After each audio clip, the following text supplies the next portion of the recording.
Good afternoon, everyone. Good afternoon, members. Good afternoon to all of those members of the public there's quite a few of you, obviously, over in the public gallery. You're all very welcome here to the Guildhall this afternoon for our planning committee. And of course, in particular to my fellow elected representatives. And I hope you all had an opportunity to take some holidays over the recess there as well. I'm sure the batteries are hopefully well and truly recharged. I'm going to move to agenda item number 1, which of course is the notice and summons of meeting, and move it directly to number 2, which is attendances and apologies. So Suzanne, I'll pass it over to you. Thanks, Chair. Good afternoon, members.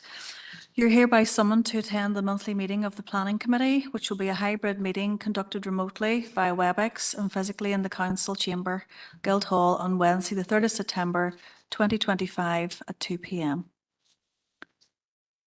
And attendance: Alderman Keith Kerrigan. Here, Suzanne. Alderman Nairi McMorris. Apologies. Alderman Janice Montgomery. Here, Suzanne. Councillor John Boyle. Councillor Caroline Devine.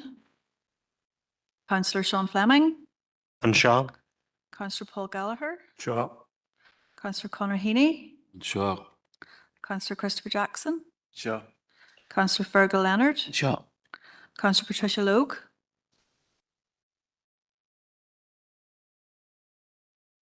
Councillor Patrick Murphy. Councillor Martin Riley.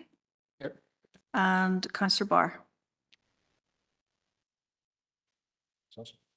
Okay, thank you. Thank you, Suzanne. Members, we'll move over to the statement of broadcast stroke remote meetings. So I would like to remind everyone physically present at this meeting or in attendance remotely that this meeting will be broadcast live to the internet and will be capable of repeated viewing. This broadcast may be terminated or suspended in accordance with our protocol.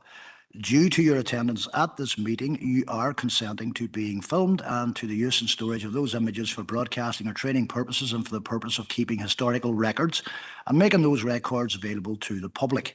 Members and approved speakers are reminded to only have your microphones and cameras on while speaking at the meeting and to use the chat facility to highlight a request to speak. And of course, a copy of the Council's privacy notice can be found on the Council website. So, members, to item number 4, are there any declarations of interest in relation to the business of today's meeting? Alderman Montgomery, and then I'll come to you, Councillor Riley. Thank you, Chair. It's a declaration of interest. I've been on the Locks Agency Board. They're mentioning applications as listed 2, 3, 6, 7, 11 and 12. Councillor Riley. Yeah, thanks, Chair. Just declaration of interest in relation to the items down for decision today. So agenda item number 7, and then the new applications number 2 and number 3 as they currently stand on the agenda. I was contacted by applicant and objectors prior to being a member of the committee. Thank you.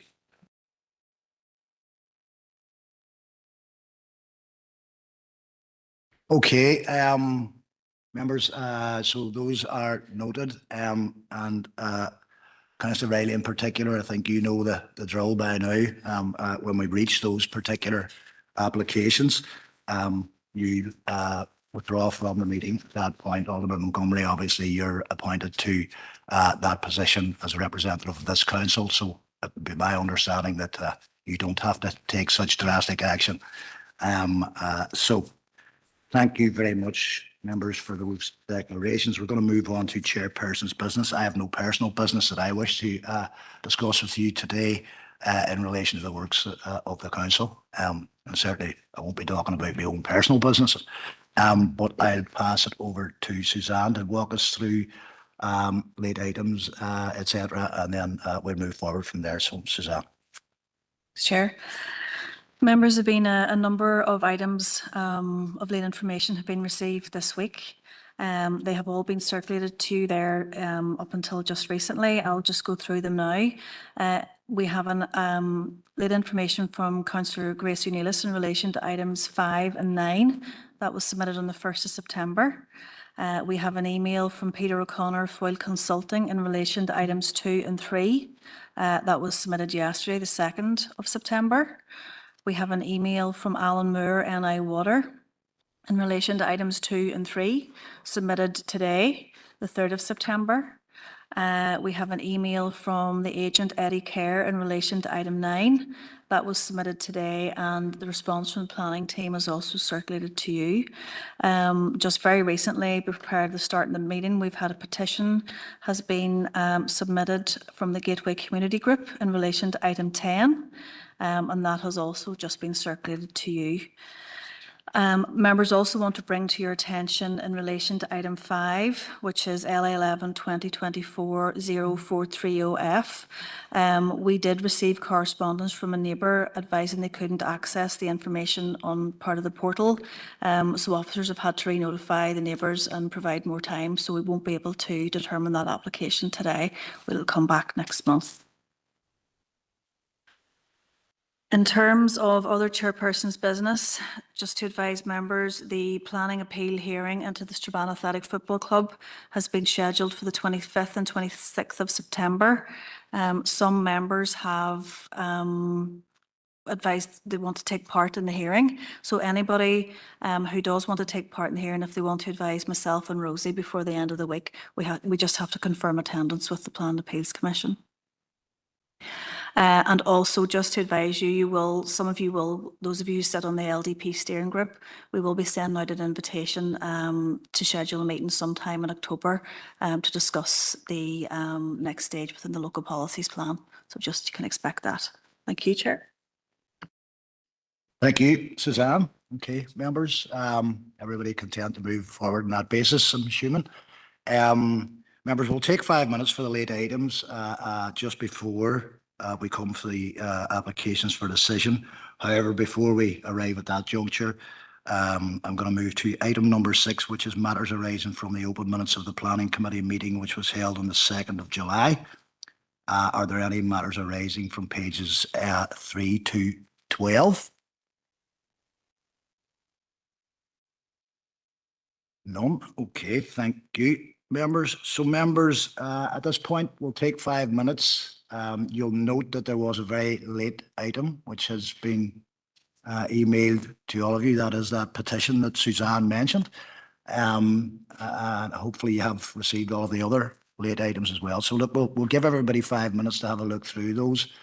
And the off chance that some of you may well not have seen all of that information. So we'll take 5 now, and then we'll come back to our list of decisions at roughly at and around 2:15 or so. Okay, thank you.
Okay, members, are you all content to move on?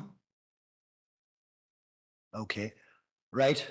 So before we do go to the first application, we'll go with the running order for you over today and potentially tomorrow as well.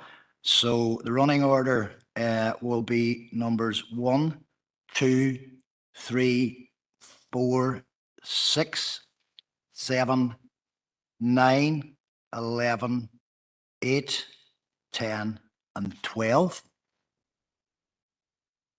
You all happy enough? You got a record of that? Yep. Okay.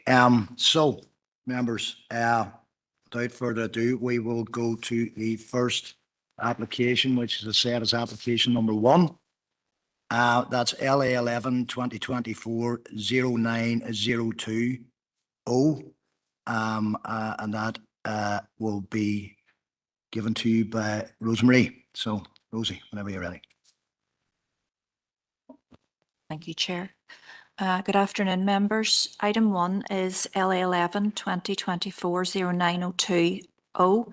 This is a proposed site for infill dwelling and garage and the relocation of an existing access to 108 Ernie Road to be shared with the proposed dwelling on lands approximately 60 metres northeast of 110 Ernie Road, Strabane, and the recommendation is to refuse. Members, this application was before you back in the meeting at the 2nd of July, and it was deferred for a site visit which took place on the 22nd of July. So the application is returned to you today for decision. So this is the application site. It's a roadside site on the Ernie Road. And you'll see there that there's an access through the site which serves the applicant's dwelling to the rear at 108 Ernie Road. And just in the northern corner of the site, and you'll see it better in this photograph, is a small shed. So the application site is located just where the cursor is there. The policy context and the consultation responses are all detailed in the planning report, members. We've received one letter of objection from 112 Ernie Road, citing increased flood risk, and that this is the second application by the applicant on this agricultural land. And again, they are addressed in the planning report. When this application was presented back in July, it was assessed against the plan and policy statements and the LDP draft plan strategy. But as you're aware, the LDP was adopted on the 10th of July. So the application is now assessed only against the policies that are in the new LDP. So the application is described as an infill dwelling, and it's been assessed against policy HOU 23 for new single dwellings in a small gap. And the policy permits development of a small infill or gap site sufficient only to accommodate up to a maximum of one house within an otherwise substantial and continuously built up frontage. So in this case, we've assessed whether or not the site represents a small infill or gap site. Now, there's an approval has been granted on a site here between the application site and 110 Ernie Road. And because of that permission that has been granted, we don't consider that there is a gap existing at this location. The approved site infilled the existing gap between the shed that's on the site and 110 Ernie Road. So the only location then for a dwelling on the site is to the rear of the access and the existing shed, but that means it doesn't have a road frontage.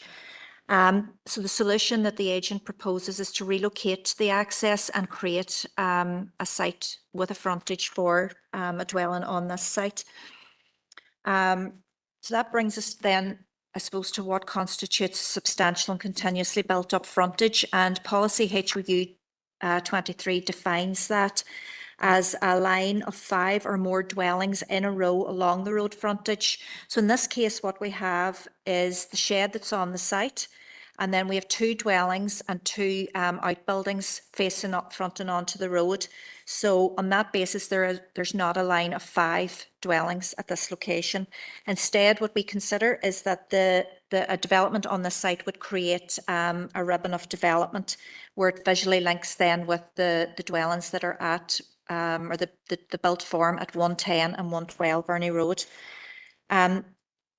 On the whole, then, officers consider that the proposal is contrary to HOU 23. The site is not a small infill or gap site, sufficient only to accommodate up to a maximum of one house within a substantial or continuously built up frontage, and would create a ribbon of development. The agent had submitted information to suggest that the application was located within a cluster. So we've also given consideration to policy HOU 22. And the photograph here, the aerial photograph on the right of the slide, just gives a wider context for the site. So the site is located here just where the cursor is.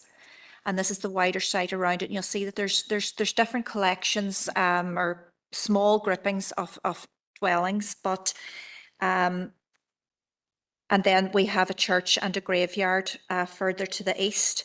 There's no established focal point at this location. There's no crossroads, for example, as cited in policy, and the church and graveyard are 220 metres away from the application site. So when you're on the ground, driving along at the location here, because of the separation that there is from the site and all the fields that are around it, you don't get the sense that there is a visual entity or a cluster of development at this location.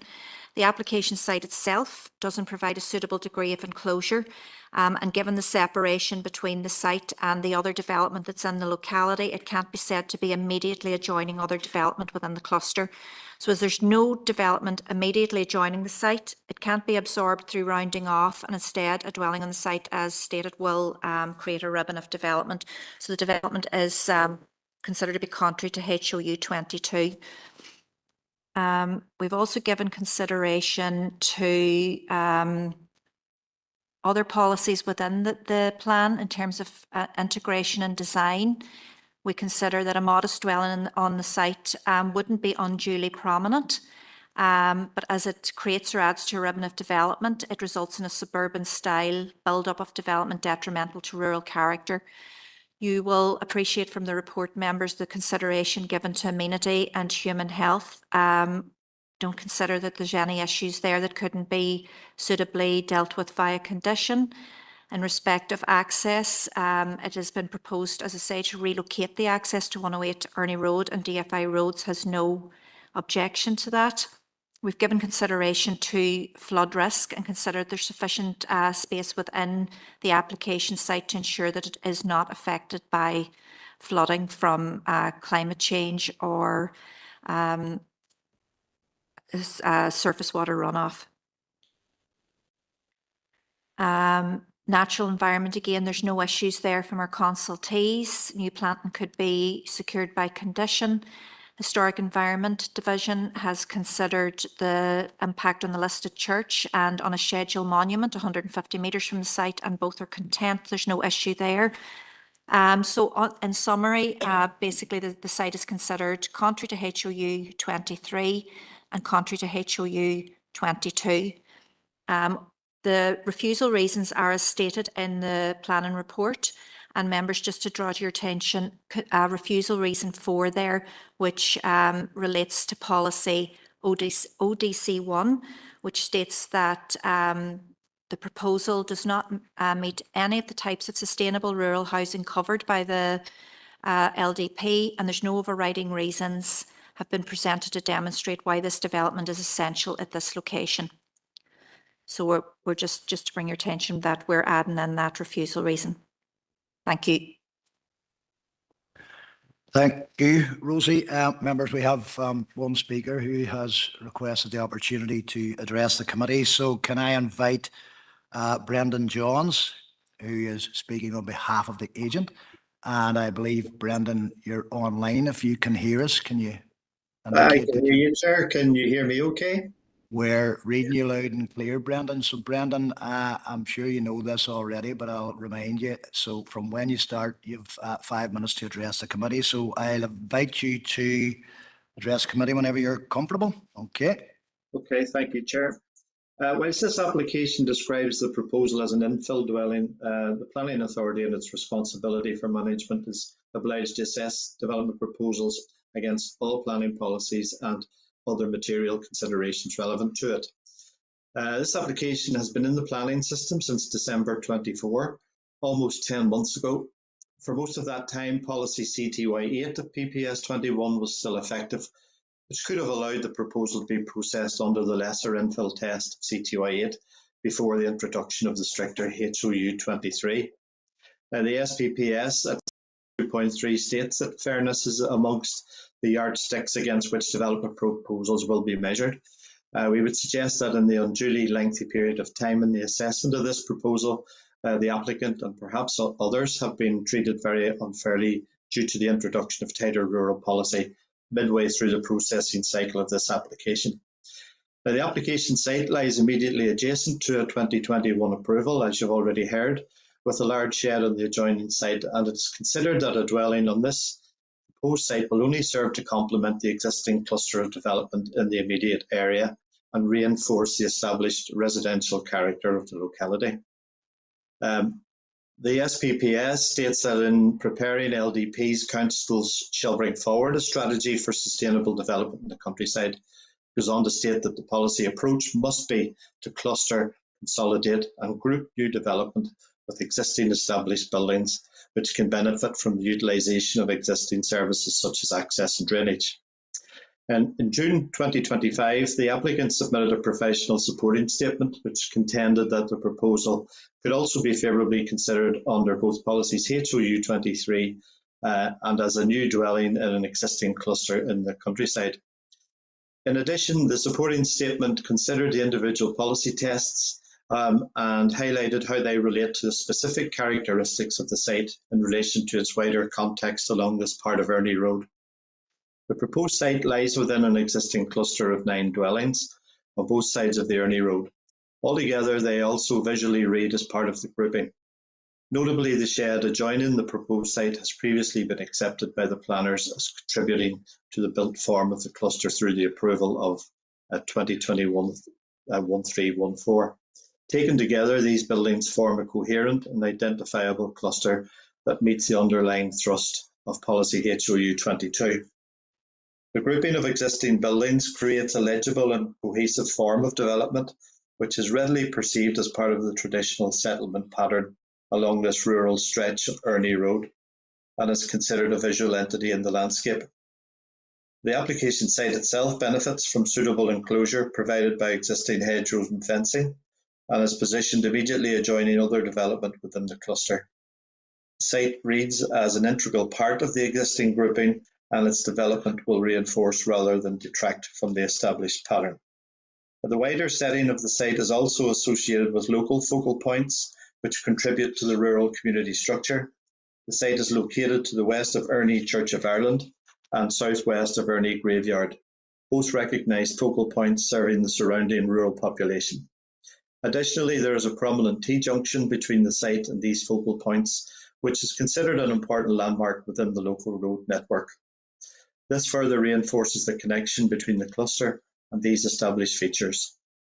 Paragraph 16.166 of the draft plan strategy recognises that there is scope for flexibility in how this test is applied, particularly in cases where strong visual association and community function can be demonstrated, as is evident in this case.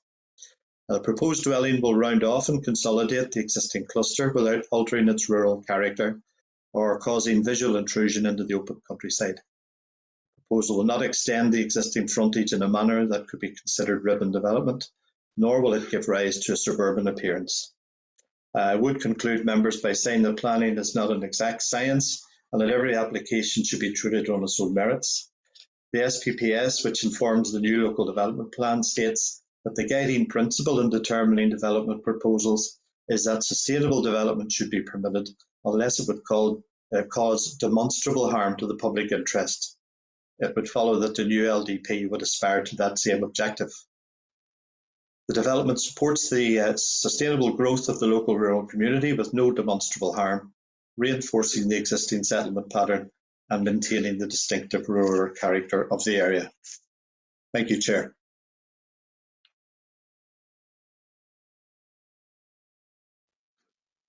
Thank you, Mr. Johns. I'm going to open it up to the floor here now. If anybody has any questions for you, some members, does anyone have any questions for Mr. Johns?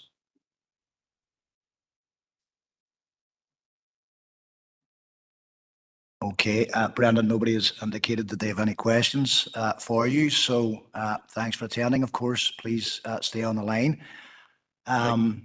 Members, I'll open it up. If anyone has any questions they'd like to put to our Rosie or any member of our planning team, Councillor Devine. Rosie, apologies. You talked about a fourth refusal reason, which isn't in our pack. And I can't see the screen because of the light shining on it. So I would appreciate if you could expand on that for me, please. The policy, it's under policy ODC1, which is effectively the same policy as CTY1 of PPS 21. Go back to the end here.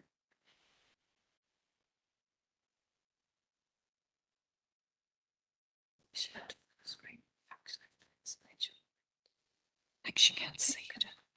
Let me see. So the proposal is contrary to policy ODC1 in that it does not meet the types of sustainable rural housing covered by the LDP plan strategy, and no overriding reasons have been presented to demonstrate why this development is essential in this rural location and couldn't be located within a settlement, is how it would read.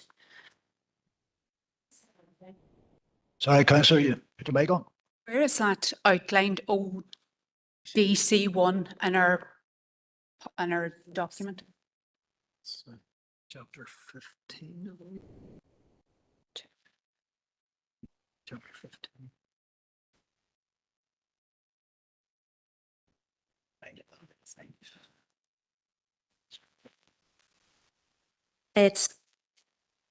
It's page 226. 15.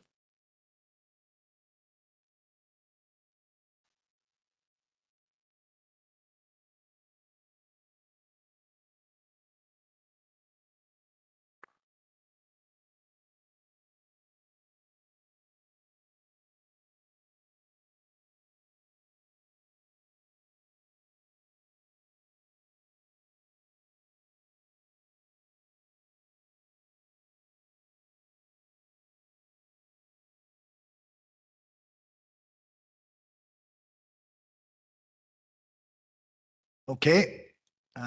Any further questions to Rosie, members? Alderman Kerrigan. Thank you very much. Just two wee points for clarification. Two wee points for clarification, Chair. Could we not have maybe had that refusal reason slightly earlier? That's one wee thing. And then just a wee follow-up, and I know you'll come in on that, Suzanne, because we did get a number of late items, and that would have been useful to have had. You mentioned two wee figures in regards to distances.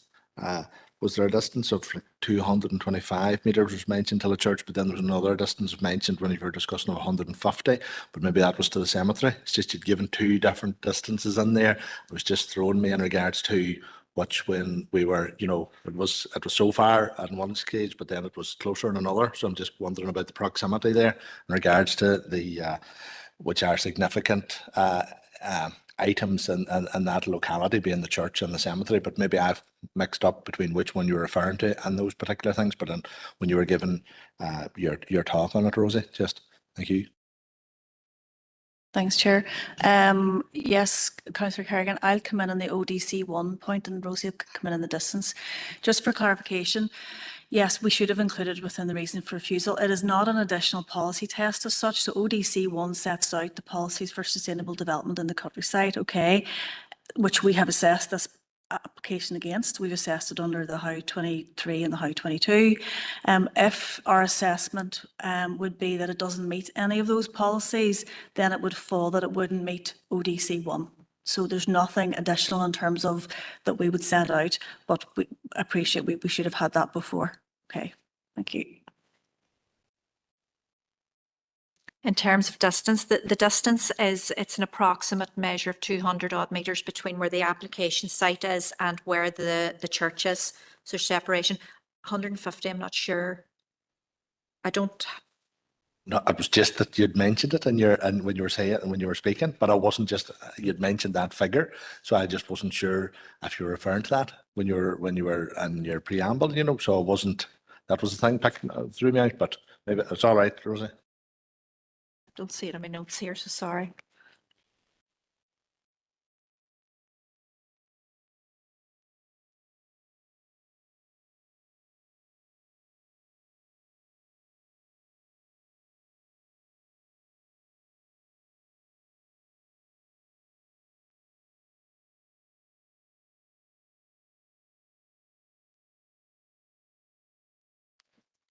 Alderman Kerrigan, I think you might have heard that anyway, but City Solicitor has helpfully pointed me towards paragraph 5, site constraints. So if you want to have a look at that. Okay. Any other questions, members? Councillor Gallagher. Just it's a question around, do you know the existing plan permission on the site? The left-hand side of the site. Can that be taken for granted it's been built as such as we've given approval? And if it had been built, it would just look like a small infill. You know, so I'm just wondering in the context, council has approved it. Can we take that as counting, as existing? Through the chair, yeah. No, we take the situation as is on the ground at the present time. That's how the policy is considered. What's the existing development along there? Plus it was approved under a different policy context than we have now in the LDP, where you're looking at a row of 5 dwellings rather than the small shed. Under the current policy, that small shed now that's adjacent to the site or actually within the site wouldn't count as part of the built up frontage. And the fact that the approval hasn't been built means that there's still a visual break there.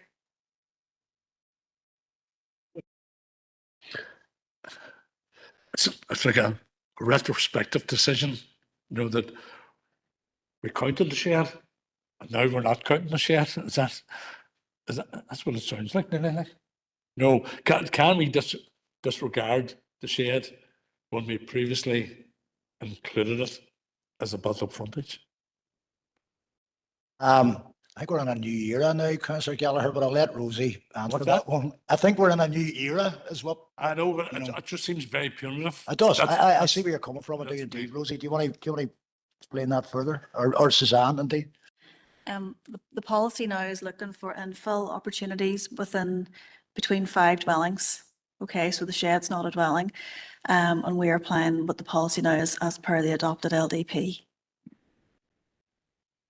Right. The outline approval was granted in September 2023 for the site. So there's still a period of time to go, whether there'd be an application would come in for reserved matters on that or not.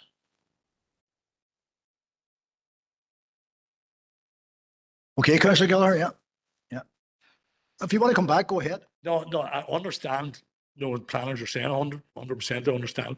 It just, in my mind, it just looks very unfair that whatever, and there's an application in the system, and there's a flip over. We counted that, we're not counting it anymore. And then rules changed, you know, and if we were going back, whatever, this may not have had a problem of coming forward as a recommendation for approval. Maybe, do you know what I mean? Well, So members, I mean, obviously this has come up and repeatedly in relation to other council areas that have already had their plans passed before us. The adoption of the new LDP is obviously a long process that has taken a number of years to go through. We've the application, I think I'm right in saying, would have been submitted after the public examination, the independent examination in relation to the LDP. So it's fair to say that agents and so on would have known what was likely to be coming forward in relation to the LDP. Members will remember that we did have a period where we were considering both sets of policies over a period of time and giving a certain amount of weight to the new LDP. However, we're now in the position where members have agreed that they are going to adopt, and we have adopted the new draft plan strategy. So that's the cut-off point now. From here on in, we must consider applications that appear in front of this committee now in line with the new plan strategy. And that it doesn't matter how long they have been in the system, whether they have been in the system for 15 years or whether they've been in the system for 10 months or whether they've been in the system for 10 weeks. It is the new plan strategy that takes effect from now. I think it is fair to say that any agent that was submitting an application 10 months ago or whatever would have had a reasonable idea of what the new policies were likely to be whenever the matter came to be determined.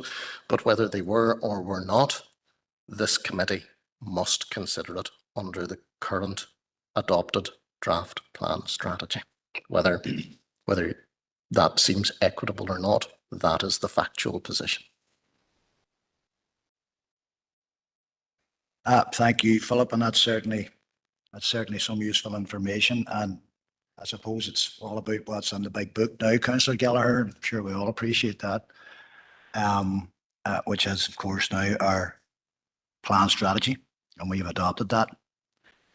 So, members, are there any other further questions or observations before we move it forward? Or Rosie or any member of the planning team? Okay, well, members, there's a recommendation in front of you. The recommendation for LA 11 2024 09020 is for refusal. So again, I'll put it back to the floor, see where it takes us, members. So over to yourselves.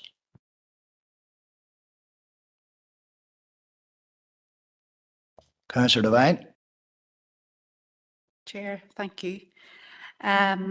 I have taken a slightly different view in relation to how 22 in terms of it being part of a cluster. So for how 22, all 7 criteria have to be met. So in relation to the first one, in terms of clustering, I think that there is a particularly strong, established and recognised rural focal point in terms of the scheduled monument and the graveyard. I think maybe some of the confusion around that might have been that the scheduled monument was 150 metres away, and that is located in the graveyard. I think maybe some of the photographs in the pack don't give you a full overview of the site either. So being on site at the site visit, I think helped us to just get a clearer picture in terms of what was happening on the ground there. So I think that there is a strong focal point in terms of that monument, and that site does cluster, particularly with the houses across the way, and there are 3 dwellings there. And is actually, in fact, I would say as well, probably part of the bigger cluster, but I was looking at it in terms of the 3 houses that were across the way, so that if there's a strong focal point, that first criteria can be relaxed a little bit. And again, the policy does say that the approach is to cluster and consolidate any new buildings within an existing group of buildings that are already established. In terms of 2, that the cluster appears as a visual entity, I would argue that it does. Again, as I said, the photos in the pack don't give you a clear view, but when you're on site, you can actually see the graveyard from the site there, from the sight line. And when we were there as well, there was a sign there for people walking on the road. So obviously that is a recognised site. In relation to number 3, so yes, the church, I agree, is obscured, I think, with the vegetation, but certainly the monument and the graveyard is visible, and there's a visual connection there. Number 4, immediately adjoining the development and clustering. As I've said earlier, I think that certainly clusters with the buildings across the road from it. Number 5, that the development can be absorbed into an existing cluster by rounding off. So page 25 on the report says that the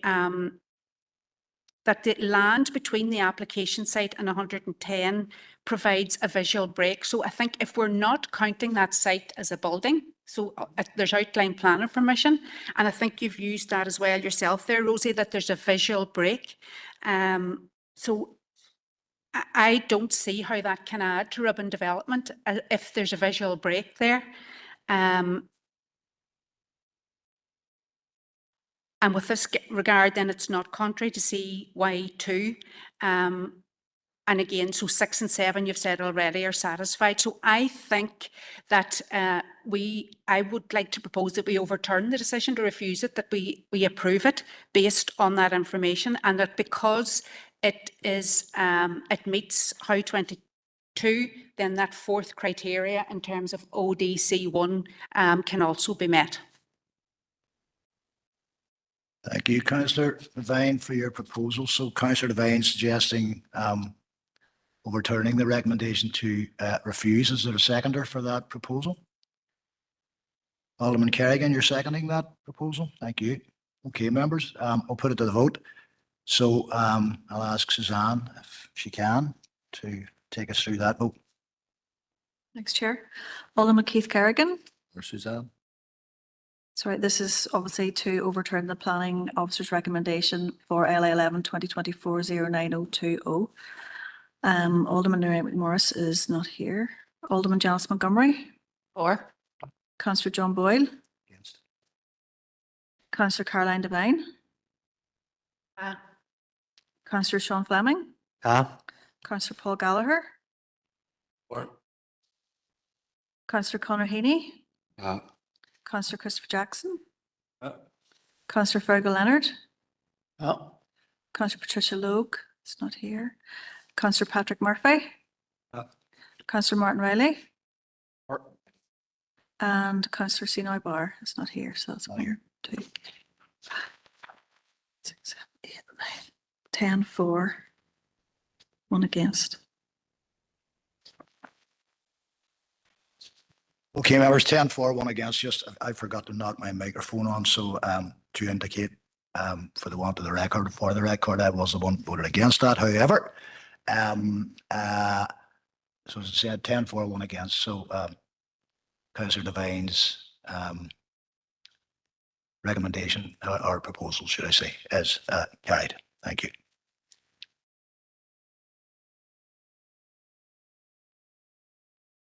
Okay, members, we'll move on. Item number 2, which is LA 11 2022 03770. And again, this is a recommendation for refusal. Members, before we do hear from James, I believe is going to take us through it, just to let you know that there are a number of speakers who will be following up on James's report. So James, whenever you're ready. Thank you, Chair, and afternoon, members. Just before we start, just to clarify, and I'm sure you're aware, items 2 and item 3 are basically 2 sites beside each other, and they're proposing about 8 hectares of housing within the Greenbelt and countryside.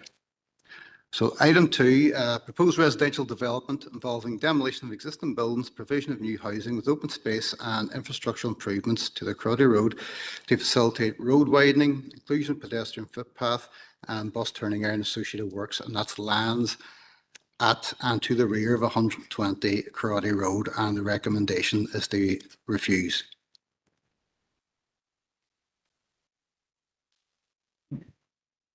Go. There's the red line. As you can see, the site sits within the rural context, which has been designated as Greenbelt by your new area plan.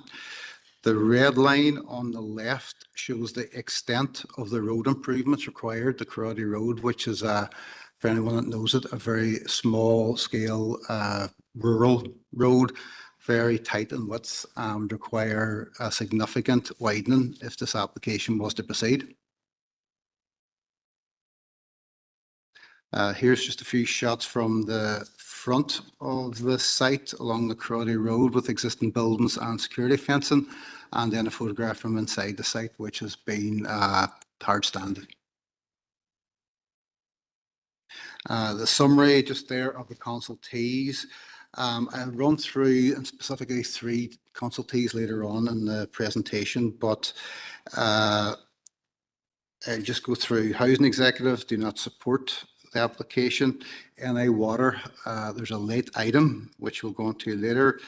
Historic Environment Division has no objections. Environmental Health would have conditions, no objections.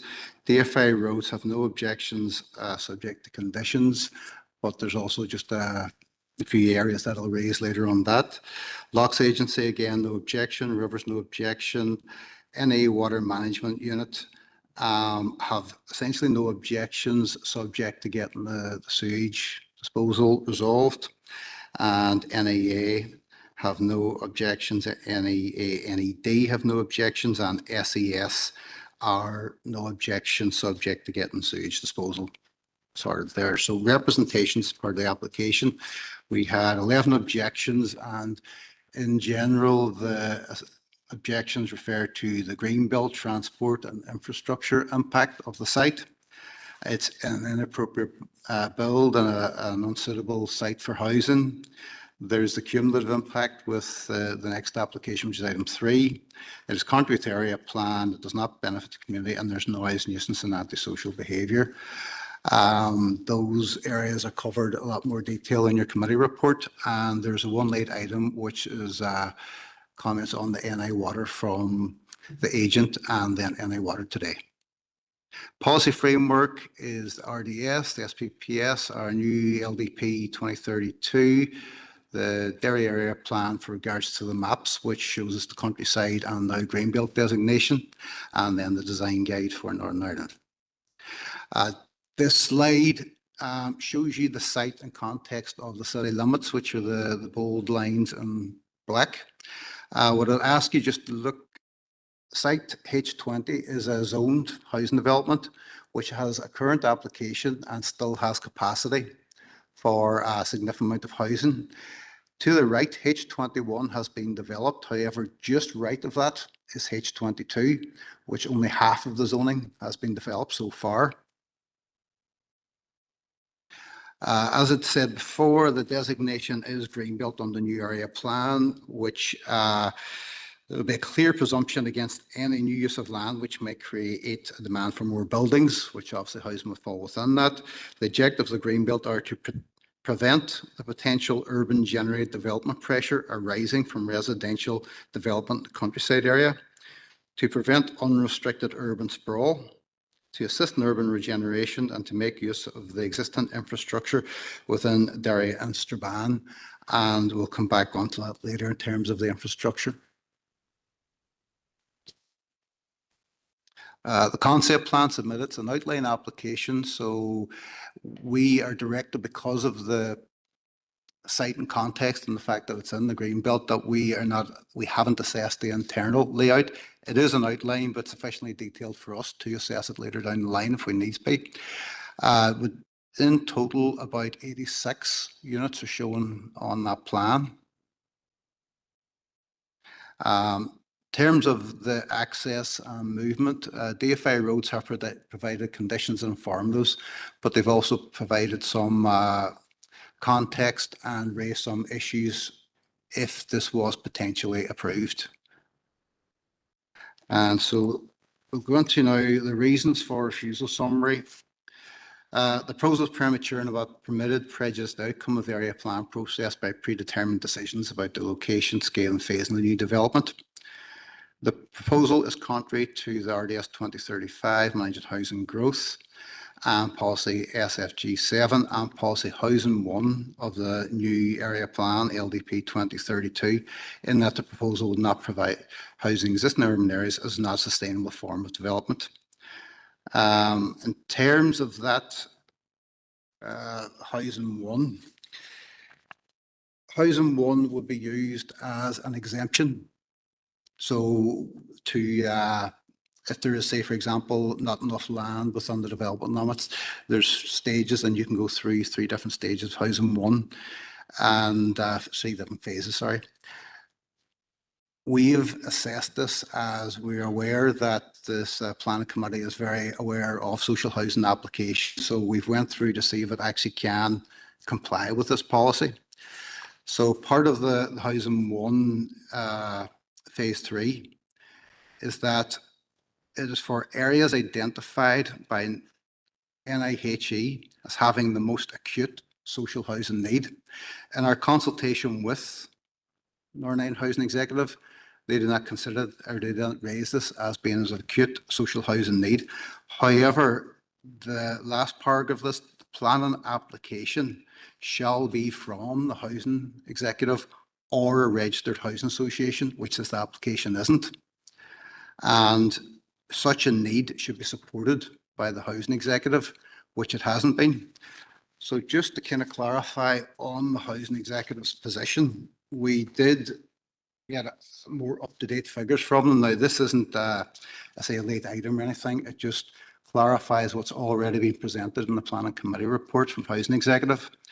So initially, they don't consider that the site, because of its rural and greenbelt nature, is within any of the 3 waterside HNAs, housing need assessment areas. So the most, but if we were assuming that it is within the waterside, and we take it in the context of that, they have their housing projections of social housing need, and it's a rolling period of 2024 to 29. Within the city as a whole, it's 3,500, and within the water side, it's 778. Now, that breaks down, if you divide it by the 5, is 155 dwellings per year. They further went on to state that there are programmed 340 dwelling units within the urban waterside area, and they've identified the Old Strabane Road, Ballyowen, Grantia Victoria Road and Foxhill. And in addition to that, there's also Duke Street, which is ongoing at the minute. So therefore, if there's 155 needed and there's 340 in the pipeline, that is why they've come to the conclusion why they can't say that there is an acute need here.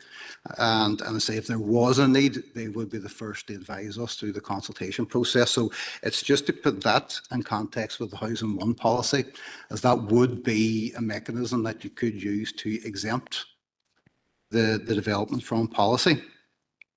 So NIHE then clarified that their position is unchanged from consultation response. They believe that the city's projected social housing requirements can be met through the use of the sites within the city's development limits. In addition to that, they had also raised about the disconnected nature of the site and how it's separated visually and from distance from the actual urban area, which has a knock-on problem with providing infrastructure, which will, you can see through the NI Water and the roads consultees. So that was just say to put that in context of the second reason for refusal. Sorry, third reason. Reason 4, the proposed contract SPPS, if it would undermine sustainable development and create an undesirable precedent by proposing residential development outside of the defined settlements when there is an adequate resource of existing undeveloped land and zoned land within the existing development limit. And that's why I was referring you to, if you can see the left hand, I know it's probably a bit kind of hard to see, the H20 zoning is available. And in fact, we do have one current application in for 42 units for social housing, and that's within a zoned and planned area.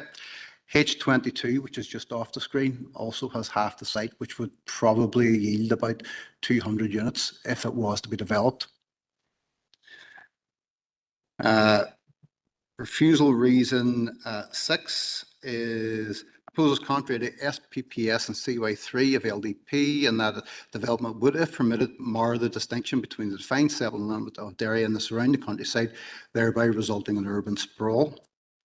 The proposal contrary, number 7, the proposal contrary to SPS and CY1 of LD, and that the development is for a major urban housing development in the Greenbelt countryside, and due to the unacceptable scale, form, massing and layout, would not integrate satisfactorily into the rural landscape and detrimentally impact on setting and character of the sensitive rural location. And as I said at the start, this application and the next application would total about 8 hectares, which is a very large size in terms of development and practically impossible to integrate within the countryside. Refusal reason 8, the proposal contrary to SPPS and CY2 of LDP 2032, and that the proposal will further erode the rural character of the area and result in unacceptable suburban style build-up of development, detrimental to the visual amenity and rural character of the sensitive location. And refusal reason 9 is related to the intensification of foul discharge into the existing capacity constrained public wastewater network, and insufficient information has been submitted. So as you're aware from the late item, NI Water through the agent yesterday confirmed that they would be content by putting 2 negative conditions in the event of an approval. And so we've left the refusal reason on because it's up to yourselves to determine whether you accept that or not. I would just give a wee bit of clarification. That doesn't mean that there has been a solution put forward and it has been agreed. It merely lengthens the time that they can come to an agreement. However, if they weren't to come to an agreement on this or to provide a solution, then it's the wording of the proposed conditions would be no development on site other than site clearance until a solution is agreed. So it stops them moving on site for that. And no development beyond subfloor until the solution is delivered. So because of the size of this, say 8 hectares of housing in total, there's no sewage infrastructure there because it's in the Greenbelt rural area. That would all have to be brought out from the city. As we know, there is an acute problem with NI Water and the sewage infrastructure around the city. So the solution to this could be quite difficult to achieve. So that's why I think they've recognised there has been an impact assessment submitted and they've gone for negative conditions, but it's just important for you to remember that there hasn't been any solution agreed to this. Now, one other aspect that I would just raise, DFI Roads have provided condition for it. They have looked at this in terms of the access onto the Crowdy Road. Significant infrastructure works are needed to the road to widen it, to make it standards. Obviously, on a without prejudice basis, if this was approved, you would have families and children and everything using that road coming up and down. So the paths and proper roads and road widths would have to be provided. That has been assessed, and whilst they can't connect onto it, they have raised a potential issue for the future, and this is more to make yourselves as councillors aware of what could happen. There is approximately 315 houses proposed in and around the Greenbelt in this area, but because they haven't been approved, they are not classed as a committed development. So there's a sensitivity test applied for roads infrastructure to see when they get to a point where they're over capacity. And by approving these, or any one of them, you will tip over the following roads and junctions into an overcapacity. So it's just for councillors to be mindful that you would essentially cause issues for the Serban Old Road, the Trench Road mini roundabout, which will both operate at overcapacity, sorry, and there's also Fountain Hill, Chapel Road, and an Irish Street and mini roundabout as well.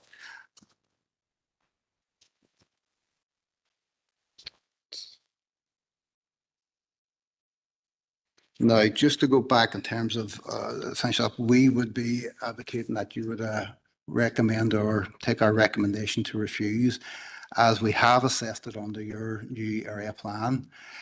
It hasn't been able to pass the test that I've quoted there, and in particular the exception test under Housing 1 cannot be used in this instance because of who the applicant is and the fact that there is no housing executive support and they haven't backed anything on this. The application itself has had Apex mentioned in a few submissions. However, there's nothing formal come through them, neither the applicant. So I would ask you to refuse the application on the 9 reasons provided there. Thank you. Thank you, James.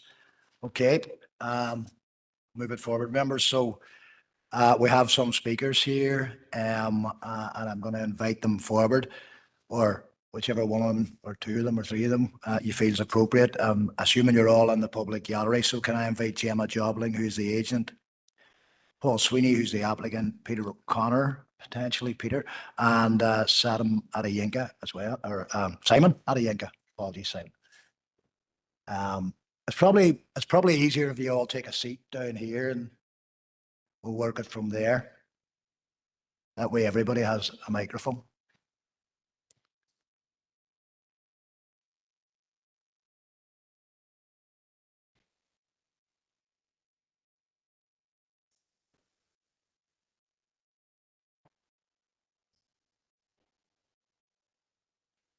Okay, I think you're all familiar with the process here and obviously the protocol, and it's 5 minutes, certainly initially anyway, for you to present to the committee. So I'll invite whoever is your first speaker, which I believe is you, Gemma. So whenever you're ready. Thank you, Chair and members, for the opportunity to speak today. We recognise there's a recommendation before you for refusal, but your role under the Planning Act is to consider the plan and all other material consideration. Here, these considerations are overwhelming.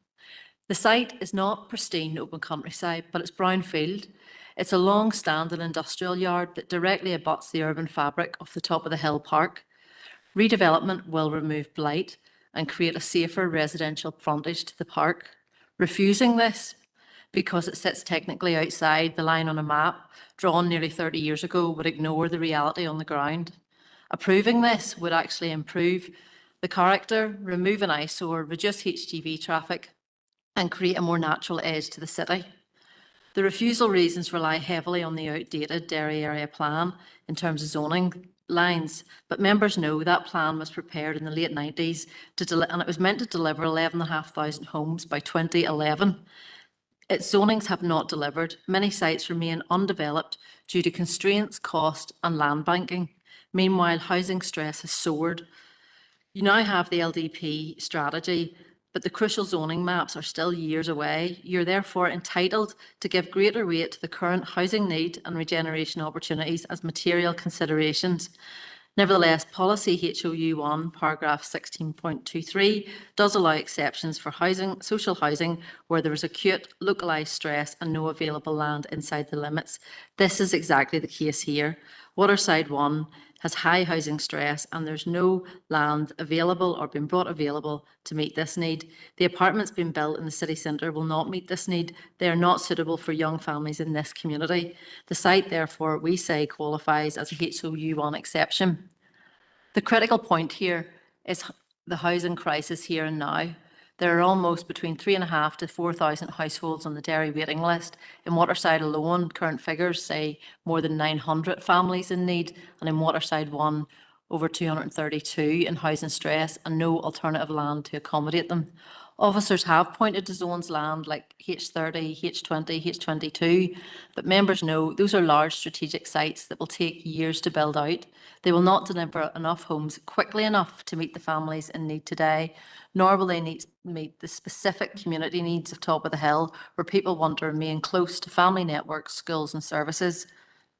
If this application is refused, those families will be displaced from their schools, relatives and support networks. That does not solve the problem, it simply moves it. This scheme is supported by Apex and will provide 86 much needed social housing homes now. In terms of the technical matters that we discussed at the PDH, these have now been resolved. NI Water, through the wastewater impact assessment, has accepted that there are a number of solutions and we're anticipating the solution report shortly, and that's been covered today. So turning quickly to address the refusal reasons, whilst there's 9 of them, many of them repeat the same points. But let me summarise why members can safely disagree with the recommendation. Yes, technically it does sit outside the limit and is in Greenbelt, but HOU1 permits new land in exceptional circumstances. Members have previously approved exceptional sites in response to housing need. This site is exceptional because it's brownfield unsightly next to the park and there's a high housing need. So it's distinguishable and will not set a wide-ranging precedent that would cause prematurity issues. In terms of urban sprawl, in reality, it rounds off the city edge and provides a softer landscape buffer instead of sheds and lorries. And where it says the housing can be met elsewhere, the record shows otherwise. Zone sites have not delivered at pace, and none within this ward. The housing stress continues to grow. It's here and it's immediate. In terms of integration and rural character, redevelopment will improve the character, remove nuisance and enhance the park. This is a net gain. In terms of sustainability and access to services, the site is within walking distance of schools, shops and buses via the park. With the new road upgrade now agreed, accessibility will be improved for all. And NI Water, we say, has been resolved. So in conclusion, members, the Planning Act requires you to consider the plan and material consideration. Here we have an outdated zoning area plan in terms of the dairy area plan that's failed to deliver. With a new LDP, which expressly allows this type of exception where there's localised housing need is acute. We've resolved the technical issues on roads and water. And there are a number of community benefits. Firstly, deliver 86 social homes for families in urgent need, removes a long-standing industrial nuisance, provides safer access and surveillance of the park with potential for upgrades and lighting, delivers road and transport improvements for all users of Karate Road. It will support and sustain local facilities by keeping young families in this community close to their family network. This is clear and immediate social, economic and environmental benefits. Members, we say this is what community-led planning is all about and delivering for your community where they need homes. This is not a departure from policy. This is a policy-compliant, defensible approval under GB1, HOU1, GDP-OL1 and the SPPS. Members, finally, the overarching test that's set out in the SPPS is that you should approve development unless there's demonstrable harm. We would say here, not only is there not demonstrable harm, but there's actually an opportunity for planning gain and to provide for the citizens of the city. On that basis, members, thank you for your time and I'd respectfully urge you to support this application. Myself, the architect Simon Adienka, the engineer Peter O'Connor and the client are more than happy to answer any questions. Thank you for your time. Thank you. Gemma, okay, so as Gemma suggested, members there, they're available here if anybody has any questions for the applicant and his team. Councillor Jackson. Thanks, Chair. And I would tend to agree with quite a lot of what Gemma had said. But in relation to the exception test under HOU1, it does clearly state that there's the exception would allow for an application from a social housing provider, and that is the one thing that I want a bit of clarity on it. Why is the applicant not a social housing provider in this instance, or can we get reassurance or some sort of assurance around the end users of this application if it was successful? Thank you, Councillor Jackson. I'll pass that back to yourselves there. Thank you, Chair. Yes, the application was made by the combined landowners, but they had met with Apex Housing long before submitted the application, and Apex expressed that they would support the application because it's outside the development limits at that time. It was a case of if and when planning permission is granted, that they would support it and bring it forward for development. I suppose their funding rounds are tied in terms of the number of units and what they'll be funded for in the year. And we anticipated that this application, as is proven to be the case, would be in the system for quite a number of years. You know, it was lodged or it was prepared in 2022. And if they had supported it at that time and had gone through the full public procurement process at that time that would have tied up funding that could have been spent elsewhere.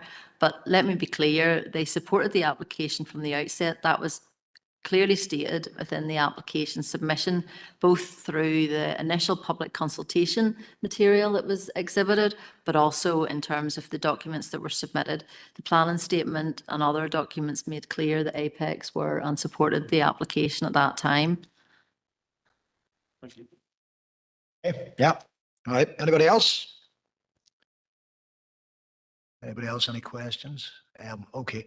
I've just got a couple, I suppose, really. I mean, it's no secret, obviously, NI Water are financially challenged at this time, and who knows how long is that piece of string if they'll ever have the resources that are required for not only just this development, but many others that people have ambitions to put into the system. I don't disagree with me myself. Of course, there's a chronic need for social housing right across this city and district, and the city in particular. But how would you propose to overcome the logistical infrastructural challenges that are very evident here, in the sense that I know that obviously there will be various consultations with NI Water and road service, etc. But you know, where's the how you do that, I suppose, is a question. I'll briefly respond, and then I'll pass to Peter O'Connor, who's much cleverer and able to answer those sorts of questions than me. Yeah, you're absolutely right, Councillor Boyle. There's no doubt that there's NI Water issues across the city and further afield, and there's areas where there's complete closure and catchment areas. And I suppose that's one of the reasons why, as well, in terms of the availability of land, whilst other lands have been referred to, not all lands are deliverable because of these constraints. Peter and his team in Foyle Consultant have been engaging with NI Water now for a number of years, and they have determined on this site that not only is there a solution, but there's multiple solutions in terms of taking it either direction. And that's where I'm going to pause and let Peter take over. Thank you, members. Yeah, as Gemma said, we've been engaging with NI Water since 2022, but to no fault of our own or the developers, NI Water have been quite slow in coming back with their engineering solution reports. You know, whenever the wastewater impact assessment was submitted, NI Water have said that their initial assessment has indicated that it should be possible to permit a foul connection from this site, subject to the developer undertaking some measure of stormwater offsetting. This is an outline application. It's not uncommon for the detail of stormwater offsetting to be passed over to the reserved matter stage when that is designed out in detail. And I think the negative conditions proposed by NI Water, you know, protect everybody from that if there's no solution found, the development can't proceed. However, we were the engineers on another social housing scheme not very far away from these sites on the Woodside Road, which was granted full planning not so long ago, and we've been completely through the wastewater impact assessment with NI Water. And a solution was found for that within the waterside area to create capacity for the foul network for those homes. And with our knowledge of that solution, we're confident that that solution can be extended to cater for the site and the subsequent application that will be discussed after this. Thank you, Peter. And I suppose the other question was in relation to roads and footpaths and various other parts and pieces. I understand, obviously, these are all for future consideration, but I think it's important that we begin to understand how it is that you might go about that. Well, roads is a bit more straightforward. When we sat here 18 months ago at the predetermination hearing, it was clear that roads weren't happy with the proposal at that time. And there's been an awful lot of work put in since then to completely redesign the alignment of the Carley Road to provide a safe means of access to the site to the satisfaction of DFI roads. The improvements that have been proposed have been accepted both by the Local Development Control Office, and they've also been signed off by the Divisional Manager in OMA by means of the scheme design overview, which is now part of the plan and submission. So the proposed solution now is as good a road as is possible to put in that area.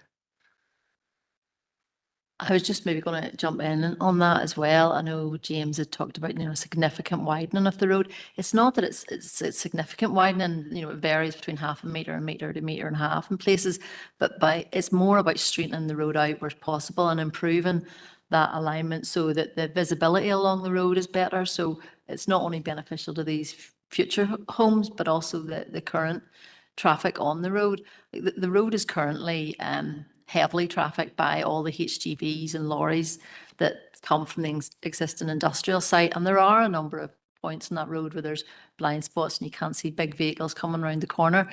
So not only would taking that away improve it, but this realignment of the road and leveling it out will improve it as well. And I think maybe if you might just comment, James had mentioned about, the cumulative impact, and if you consider this in conjunction with other units in the area that have been passed or approved. But there was a very detailed traffic assessment through a transport assessment form that was prepared, not by Peter's office, by another office that specialises in that. And that was submitted and assessed by DFI Roads. So DFI Roads never really had an issue in terms of the network capacity. It was more about the physical alignment of the road. So that, in terms of the cumulative impact, has all been assessed, and very robustly so, by both our side, but also DFI Roads and Mr. Rolston in there. Thank you.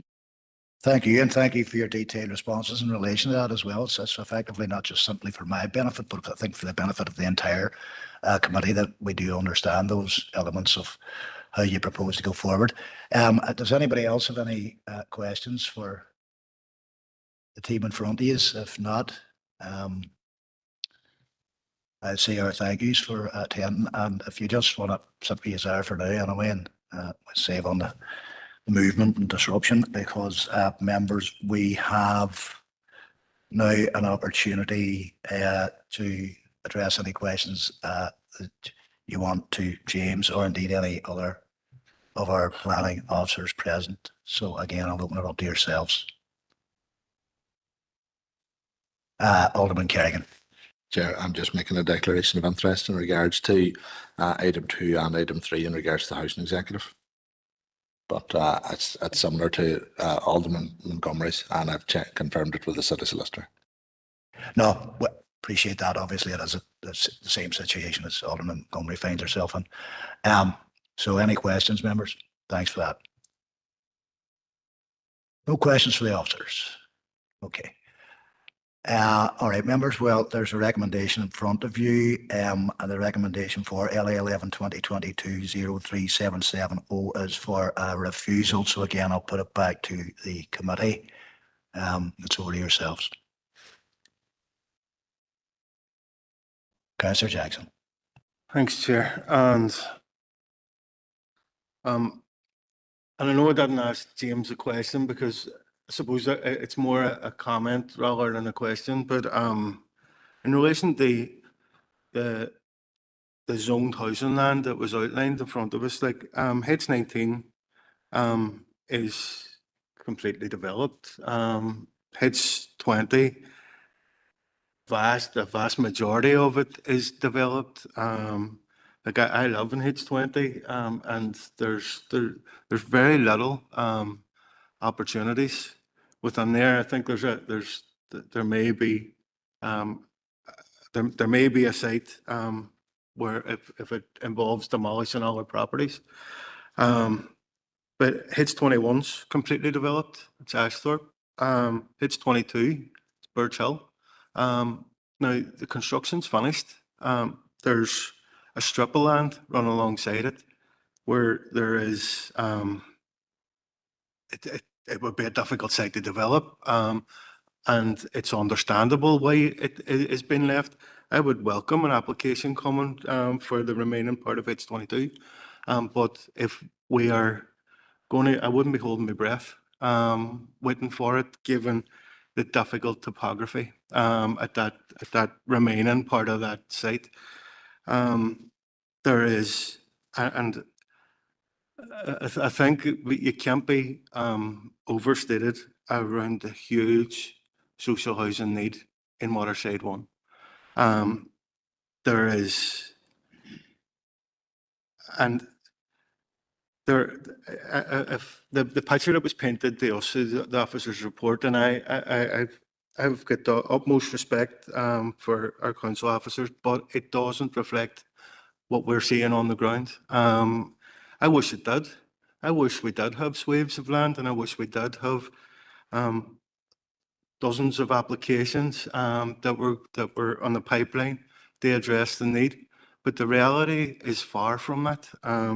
And there are people languishing in social housing waiting lists that have no prospect of getting housed anytime soon. And the pressure is imminent. And that's and it's been well rehearsed. It's been well, Waterside One's not unique to this, not unique right across the city and district. It's not unique right across the north. But the need is acute, and it can't be overemphasized. There was a considerable discussion around the road infrastructure and the need for significant infrastructure improvements if these applications or this application goes ahead. I would argue that there's a need for significant infrastructure improvements regardless if this application goes ahead. Just at the bottom end of this of the road, where the application site, where you see the end of the red line, is the newly developed, and it's quite recently developed, Pierce's GAA facility. There is plans, like ambitious plans to extend that, and they introduce a clubhouse and other facilities. Council are undergoing a master plan. They develop the rest of the urban park. The infrastructure, the road infrastructure is well outdated, and it does pose a risk. The users, existing users of the road. And I would argue that the improvements as part of this application bring along with it significant community benefits. Existing community benefits, regardless of taking aside the additional benefit of going some way to meet the social housing need. So I am prepared to make a proposal that we overturn the officer's recommendation and we approve the application in front of us. In relation to the refusal reasons, and apologies. Refusal reason one, that it would that this application, this proposal would prejudice the outcome of additional apologies. The refusal reason one, that it would be prejudicing future housing applications. I would argue that there is an exception within HOU 1, and I was involved in the very detailed discussions in relation to the exception of HOU 1, and it clearly states that where it's demonstrated to the council that the need cannot be met. I am demonstrating to the council that there is a significant housing need, and I'm disappointed that the housing executive aren't supporting that, but it doesn't take away from the reality on the ground. And as going back to the Planning Act, that as a member of this committee, I am duty bound to take into consideration all our material considerations, and I am putting significant weight on the massive social housing need, acute need in the local area surrounding the Top of Hill. So I would strongly argue that the exception of HOU 1 is met, and in relation to refusal reason 2, the exact same reason, the exception test in HOU 1. Refusal reason 3, again, the exception test of HUU 1. And refusal reason 4. In relation to it would undermine sustainable development and create an undesirable precedent. The exception test in HUU 1 allows for applications that will address the social housing need and the acute social housing need in a particular area. So, and again, in relation to refusal reason 5, the Greenbelt, HOU 1 does allow for an exception. They provide social housing in adjacent land where there isn't available land nearby zoned housing land. In relation to refusal reason 6, 7, and 8, it refers to urban sprawl, rural character, and no suburban style build-up. This site, and there's very good photographs contained within our pack, detailing what you can see the character of the area. As you approach the Karate Road from the Top of Hill direction, you don't see the site until you're practically on it. The same when you're coming from the Kirriban direction. You don't see the site at all until you're there.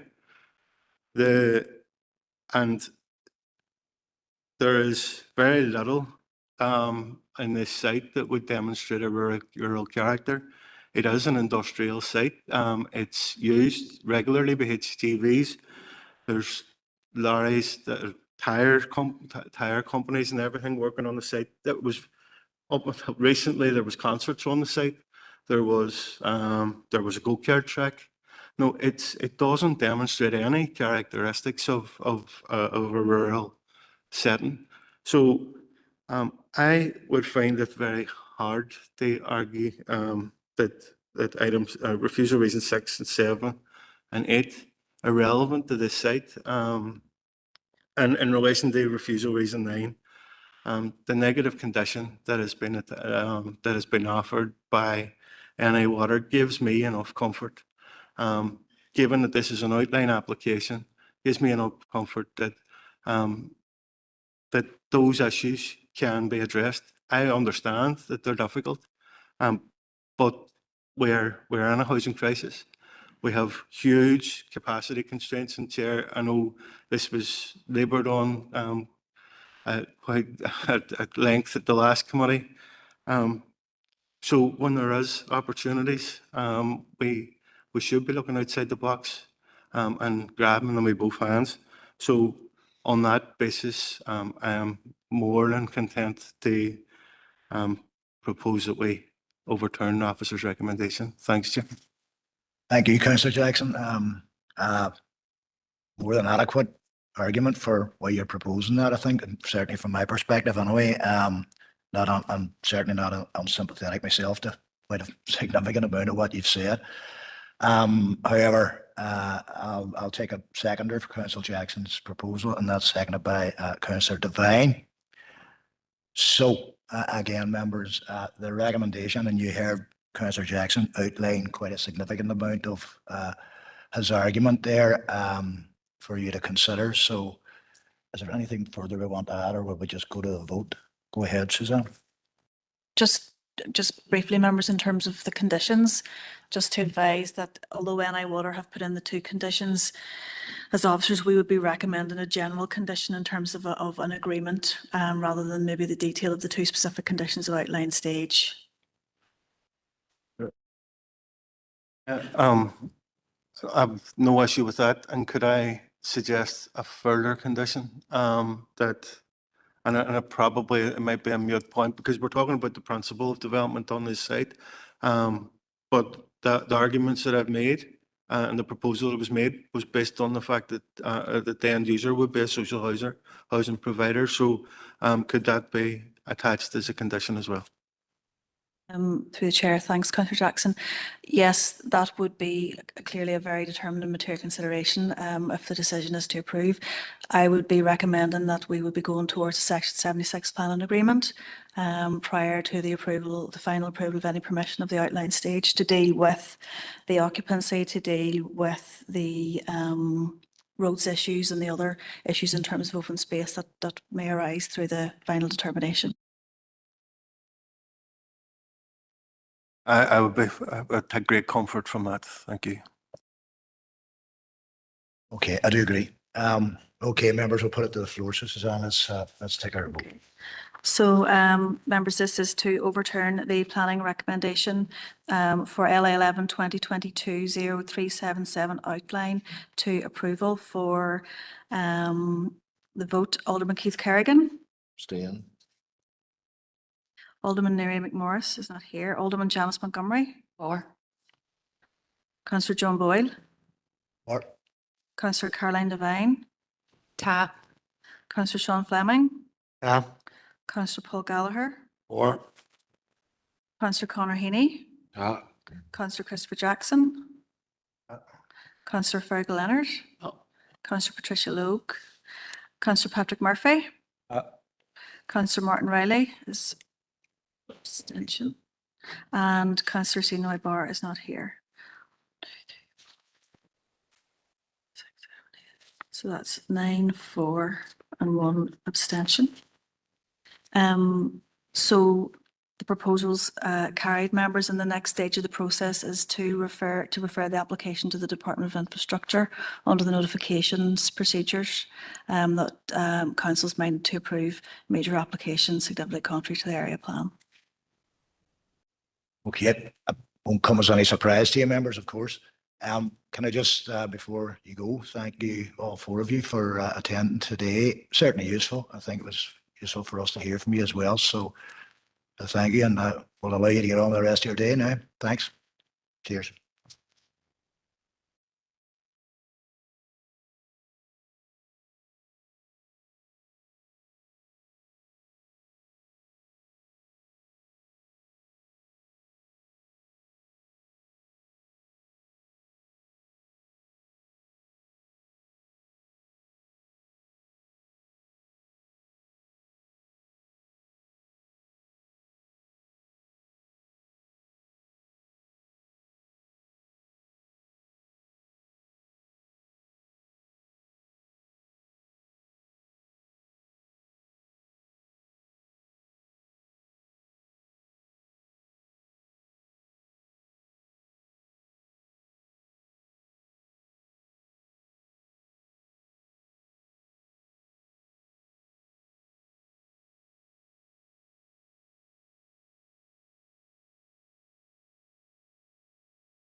Okay, members, so moving on to application and recommendation. So it's application 3, LA 11 2022 0683/O. Again, recommendation for refusal. James, you're going to be a busy man again, but I'll pass it over to you. Okay, thank you, Chair. Item 3, proposed outline planning application for site for social housing development with associated open space, access, parking and landscaping. Proposed infrastructure improvement works including road widening along Karate Road, extension of footpath along Karate Road and provision of a bus route, turning area and stop, and that's lands 50 metres east of number 70 Karate Road. And this application is recommended as refusal. And as you can see there, this site is just below item 2. And it is the greenfield site with no development on it. You can see there in the red line, and it's approximately 4.88 hectares. So it's slightly, well, significantly bigger than the last application and will be approximately 120 units this time. That's the site there just from the road side. And again, consultee summary, which is essentially the same as the previous item. So I'll not go through that. There'll just be a few clarifications towards the end on it. This application had 15 objections based on greenbelt, transport infrastructure impact, inappropriate build, cumulative impact with the adjacent item 2 site. It's contrary to the area plan, does not benefit community, and the noise, nuisance and antisocial behaviour. And the late item was in reference to the NI water issues, which we discussed on the previous item, which also apply to this application as well. This is the application again shown in respect of the city limits and the green belt. Unlike the last site, the site sits wholly within the green belt and has no common boundary with the development limits. And probably while the application's up here and in reference to Councillor Jackson's statement on the last application, he's correct. H20 is that zoning is nearly finished off. At the minute, there's 4 large houses just on the southern part of it. We have one application in to redevelop a house, that's 40 units. You would look approximately, there'd be about 100, 120 units left in that site. If you took out the 3 houses, they're really large houses with huge grounds around them. And Councillor Jackson was right. Yeah, H21 just off the screen on this has been developed. However, H22 on the other side has only been half of the site, 50% has been developed, and it's the other half. So we just may not be aware of how large the H22 site is. I'd also point out in terms of the access to that, that's already been designed as part of the Birch Hill development and has its own separate access. It's one of the benefits of working with a zoned housing as opposed to these individual large sites in the Greenbelt. The infrastructure is usually there or deliverable because it's within development limits. You will have access to usually main sewers and all the rest. And the road network can then be resolved by agreement. So that's already been done. It's a different situation on H22 site in that there's multiple landowners in it, whereas the previous one had one landowner and they built out Birch Hill. So it's just to put it in the connection that within Top of the Hill, there would still be, in my professional opinion, about 300 houses left in terms of within zoned areas itself.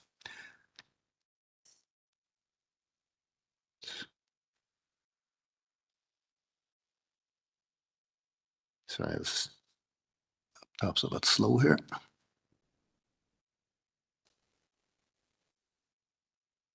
And again, as per the previous application, there's the assessment under Greenbelt where the policies are there under the area plan to protect the countryside from urban sprawl and urban development. And obviously we would consider that the 4.88 hectares of housing within a green field site, say with no development on it at the minute, would definitely constitute urban sprawl and visual amenity and change in character.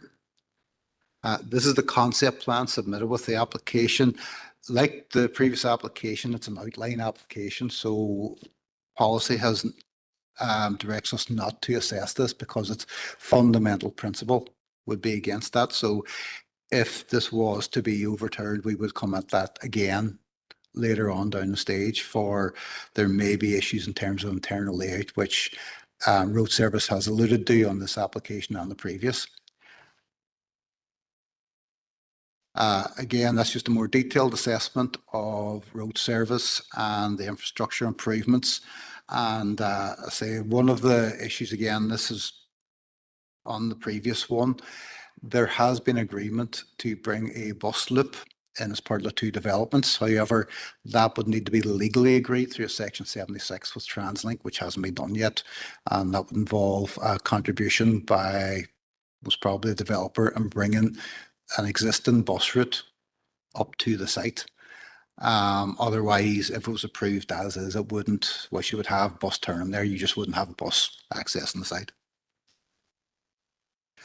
The reasons for refusal are essentially the same reasons for refusal as presented on the last application. The proposal is premature in the fact that it would prejudice the outcome of the plan process by predetermining decisions. Two is, again, this is contrary to policy housing 1 of the local development plan 2032, and the proposal would not provide more housing in existing areas and is not sustainable form of development. Again, I would refer to the numbers and the figures that we were given by the housing executive yesterday, which clearly state the amount of houses required for the waterside as a whole, and broken down into each year would be 155. There's 340 in committed development. As I've already said, there's a substantial amount of land available to cover that. And there's also approved development. One thing I would just like to clarify, and maybe it's just because of the last application, there seemed to be a presumption that these are all apartments. It's actually the other way around. The vast majority of these are dwellings and semi-detached dwellings, usually 3-bedroom houses. That's the common model, really. So it's just in case anyone's assuming that we're not providing housing. For example, the H20 development beside the site within the zoning is for 42 units. And I think the mix is 30 or 32 houses, and the rest are made up from apartments then just.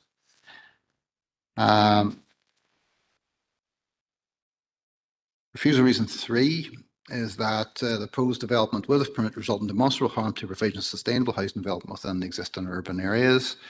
Refusal reason 4 will create an undesirable precedent by proposing residential development outside of the defined settlement limits. 5 refers to the Greenbelt policy and the housing 1 in that it is located within the designated Greenbelt and beyond the development limits of Derry City. No overriding reasons have been demonstrated to justify a relax of the strict planning controls exercised in this area. At this point, I would raise that, as we previously discussed, on the housing 1 and meeting that. There are 2 very specific and black and white sentences within this that I just want to draw your attention to, is that the application shall be from the Northern Ireland Housing Executive or a registered housing association. Like the previous application, this has not been submitted by a registered housing. However, there has been, unlike the previous one, a letter submitted by Apex in support. However, that does not qualify as someone who's actually applied as part of the application. And the second part of that is, quote, such a need should be supported by NIHE, which it isn't in this circumstance, just like the last application. Refusal reason 6 is that the development would, if permitted, mar the distinction between the defined settlement of Derry and the surrounding countryside, thereby resulting in urban sprawl. 7 is the developments for a major housing development due to unacceptable scale farm massing and layout would not integrate satisfactorily into the countryside. And I think that's just basically that you can't really integrate 4.88 hectares of bulk development within countryside. That's just going to be very obviously invisible. And 8 is that the proposal will further erode the rural character of the area and result in an unacceptable suburban style build-up of development, which, given the fact that the current application is purely a agricultural field at present, then the visual amenity and rural character would be totally changed by this application. Refusal reason 9 refers to the wastewater treatment. And again, the late item, as we discussed in the previous item, would apply to this as well. They've proposed the 2 negative conditions. And what I would just clarify again is that no solution has actually been agreed on this. This is merely given an extension of time almost to try and resolve that. However, it hasn't been progressed to the point that it's technically been completed, which I think may have been a confusion on the last speaker's presentation where that was said. And I will quote 4 weeks ago where the NA Water came back to ourselves and advised, and I have the word here for it, that It has not been completed to a satisfactory standard to overcome the capacity constraints within the associated fire sewer network catchment. And I don't think it's progressed anything beyond that, but what they're trying to do is, I suppose, be a bit more proactive to help out the developer. However, if this was to be overturned, we suggest that this would be part of a legal agreement, Suzanne had suggested. On the application then, in terms of the, say, it's run through the support for Apex, and I would just advise as well that this is one of the applications that Road Service have in their consultation reply. And again, this would have been clarified on the previous one. They have assessed everything to date that's been submitted, including any transport assessment forms.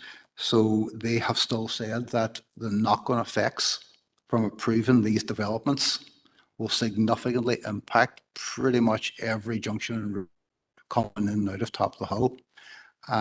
So I could just run through them again just so that you're aware. And that would be the Strabane Old Road, Trench Road, Fountain Hill and Irish Street junctions and roundabout.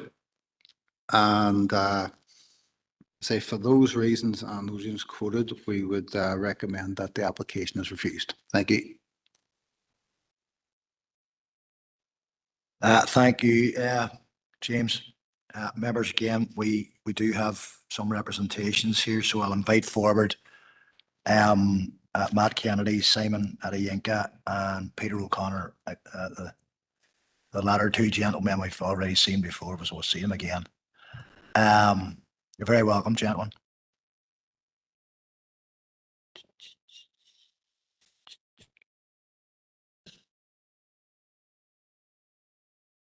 Sit it, wherever suits you.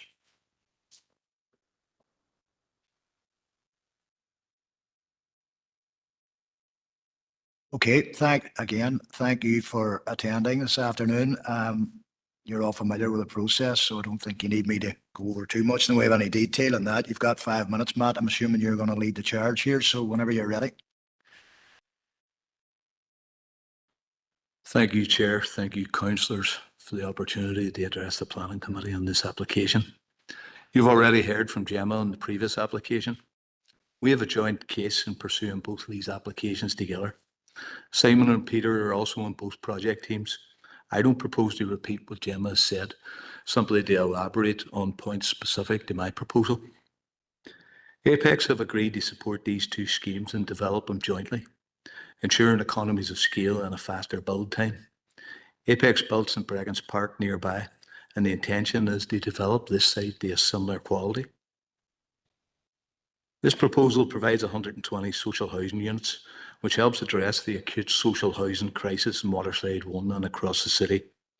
There are 3,629 households in housing stress across the city, of which 920 are in the Waterside and 232 specifically in Waterside 1. The acute social housing crisis and the growing problem of homelessness are the two greatest issues facing this city and this council today. Just in relation to what James said in terms of Apex housing and social housing, 2 points. Our application was made in 2022 before the planning policy HOU 1 was even formulated. So we couldn't comply with it at that stage because we didn't know what it was going to be. And the second point, in terms of a housing crisis, I believe it's the delivery of social housing that's the important issue, not who the applicant is.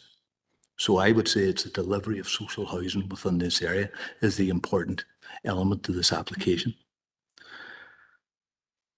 This proposal provides primarily semi-detached and detached family dwellings and a quality residential development with a spatial layout, landscaping, open space, bus turning area and a subsidised bus service, providing public transport for the first time along Currati for the benefit of all residents.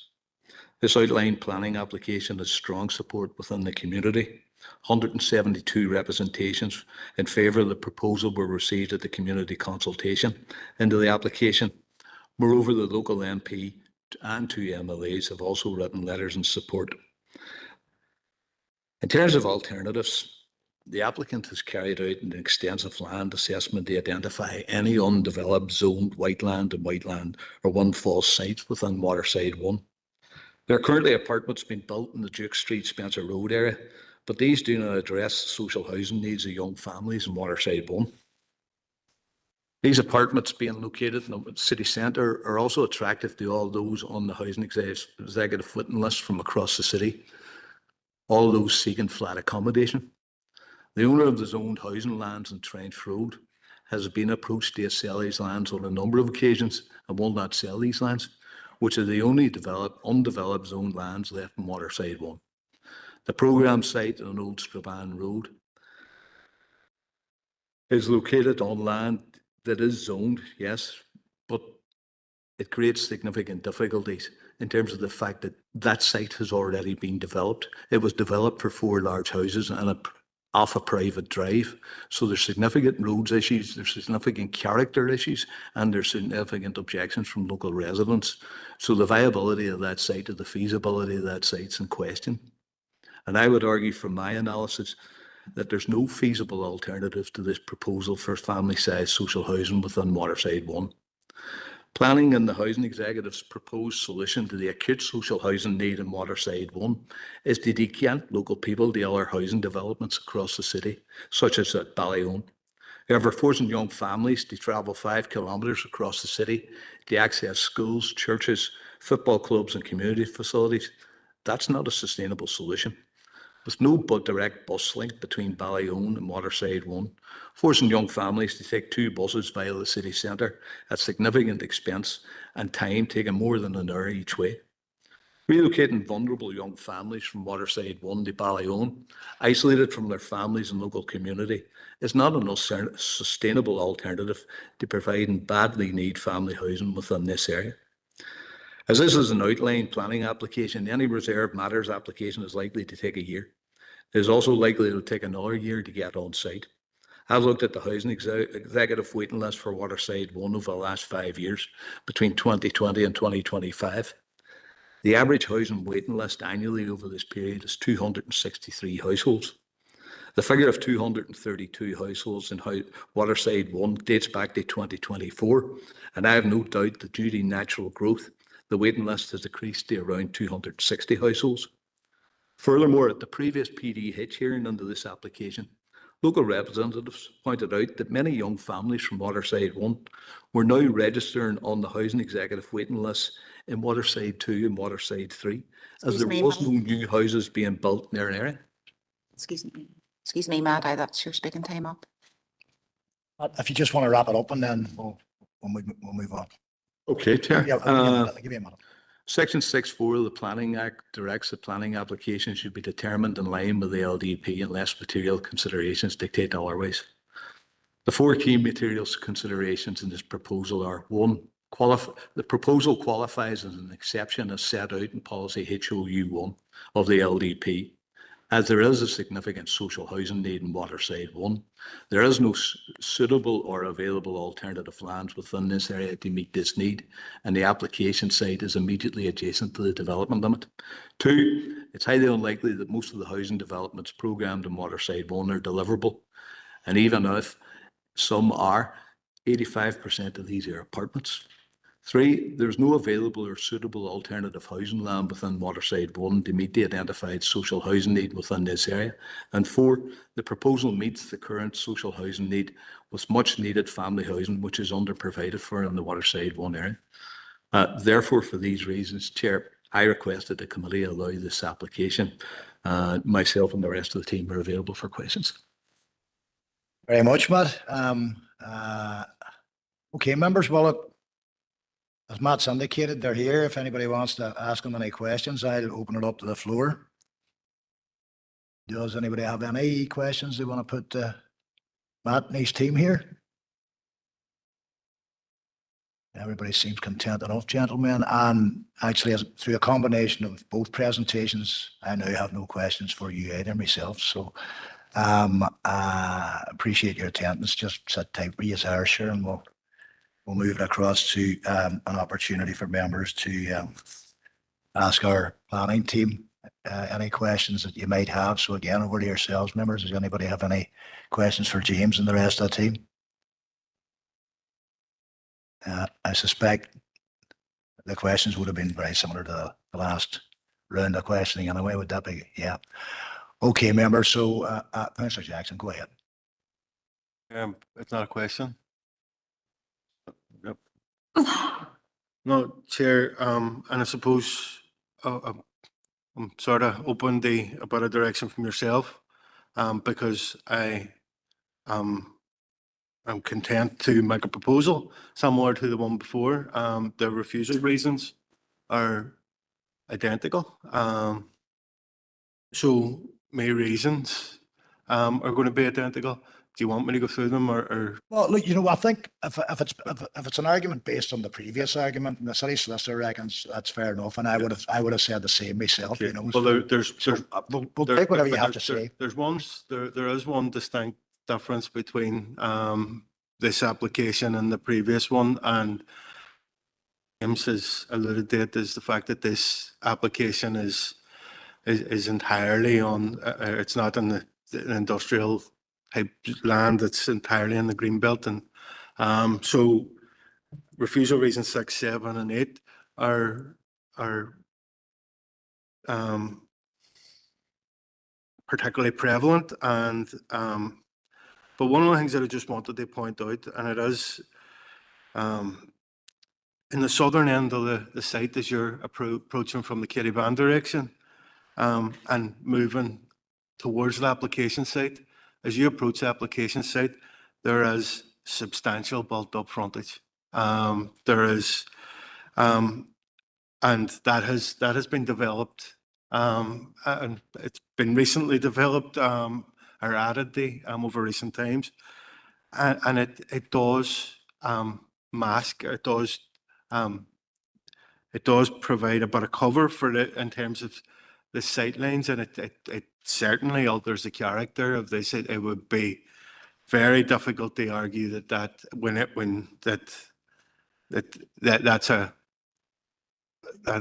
would be a rural setting. So that gives me enough comfort that that this application wouldn't have any demonstrable impact on the rural character of the area, because there has been the bit of development at that site, at the southern end, adjacent to the application site. It's substantially built up. So I just wanted to add that as an explanation for overturning the refusal reasons 6, 7, and 8. But the rest of the arguments are identical to the reasons they overturn the previous application. So if that's acceptable, I'd appreciate it. Yeah, that's actually certainly acceptable to me, Councillor Jackson. I appreciate the proposal actually, and I also appreciate you outlining that latter part of the argument as well, which you quite rightly pointed out didn't fit into the previous application. So members, there's a proposal from Councillor Jackson. Obviously, that proposal is to overturn the recommendation here. We need a seconder for that. Is anybody willing to second that? Councillor Devine is to second that. Okay, members, you heard the proposal. That's in front of you now. So I'll ask Suzanne to take us through the vote. Thanks, Chair. Okay, members, this is proposal to overturn the recommendation on LA 11 2022 06830. Alderman Keith Kerrigan. Against, Suzanne. Alderman Neri McMorris, not here. Alderman Janice Montgomery. Stay. Councillor John Boyle. For. Councillor Caroline Devine. Councillor Sean Fleming. Councillor Paul Gallagher. Or. Councillor Conor Heaney. Councillor Chris Jackson. Councillor Fergal Leonard. Councillor Patricia Logue is not here. Councillor Patrick Murphy. Councillor Martin Riley. Not here. And Councillor C. Bar is not here either. 2, 3, 6, 7, 4, 1 against, 1 abstention. Okay, 7 for, 1 against, 1 extension, and I think you're going to tell us. Yeah, my apologies. And I know this is, I would have I should have made this point prior to the vote being taken, but I'm assuming that the conditions that were suggested in the previous application will apply to this application as well. Yeah, so the conditions and the issue around the Section 76 agreement, the NI water issue condition, and then obviously we have to notify the department now in the first instance as part of the notifications procedures. Yeah, I was working on that assumption myself. So again, thanks for asking that. Implicit in the fact that we didn't know it's going through.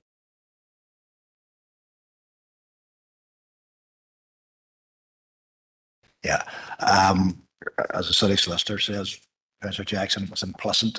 It was implicit in the sense that, you know, we did agree that the arguments from the first, and obviously, of course, the conditions from the first would be what we would recognise as a committee. I think that's kind of where we were on it, you know. So Suzanne's read out the result in that. I think members, obviously, we all know what happens next, and that is, of course, that this will be wing its way up to the department again for their deliberation on this. I'm kind of finding myself wondering here now how many of these are sitting on people's desks in Belfast, but sure, we'll see how it goes. So thank you, gentlemen, for your attendance again, and we all wish you well as you move forward with the project. Okay. Members, it's 4:05, so in and around break time. So we'll take 10 minutes for a comfort break, and we'll see everybody back here in and around 4:15. So.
Okay, all right, and I think we're back on, yeah.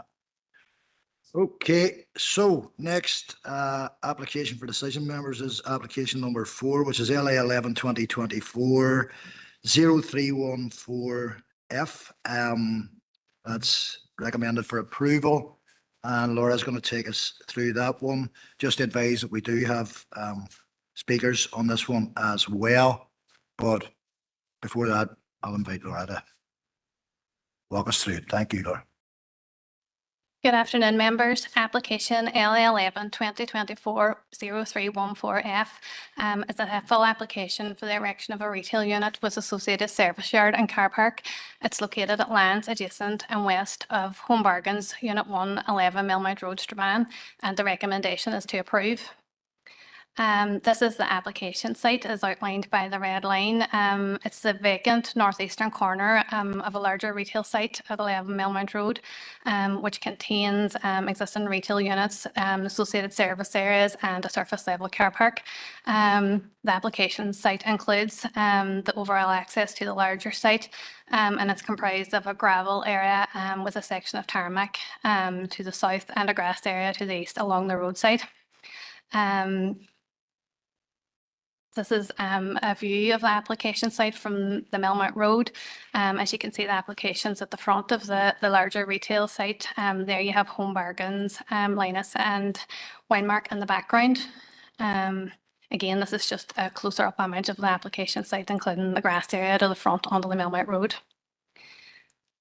This is the policy context under which this application was assessed, including the RDS, the LDP plan strategy, the Strabane area plan in terms of the maps only, and then some supplementary planning guidance.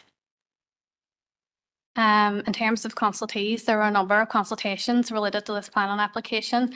All the consultees have responded. There are no significant objections to the proposal, and a number of them have provided standard conditions in terms of for environmental health there, hours of delivery, construction work, the submission of a SEMP, and roads have provided standard conditions in terms of access, visibility displays, and parking, etc.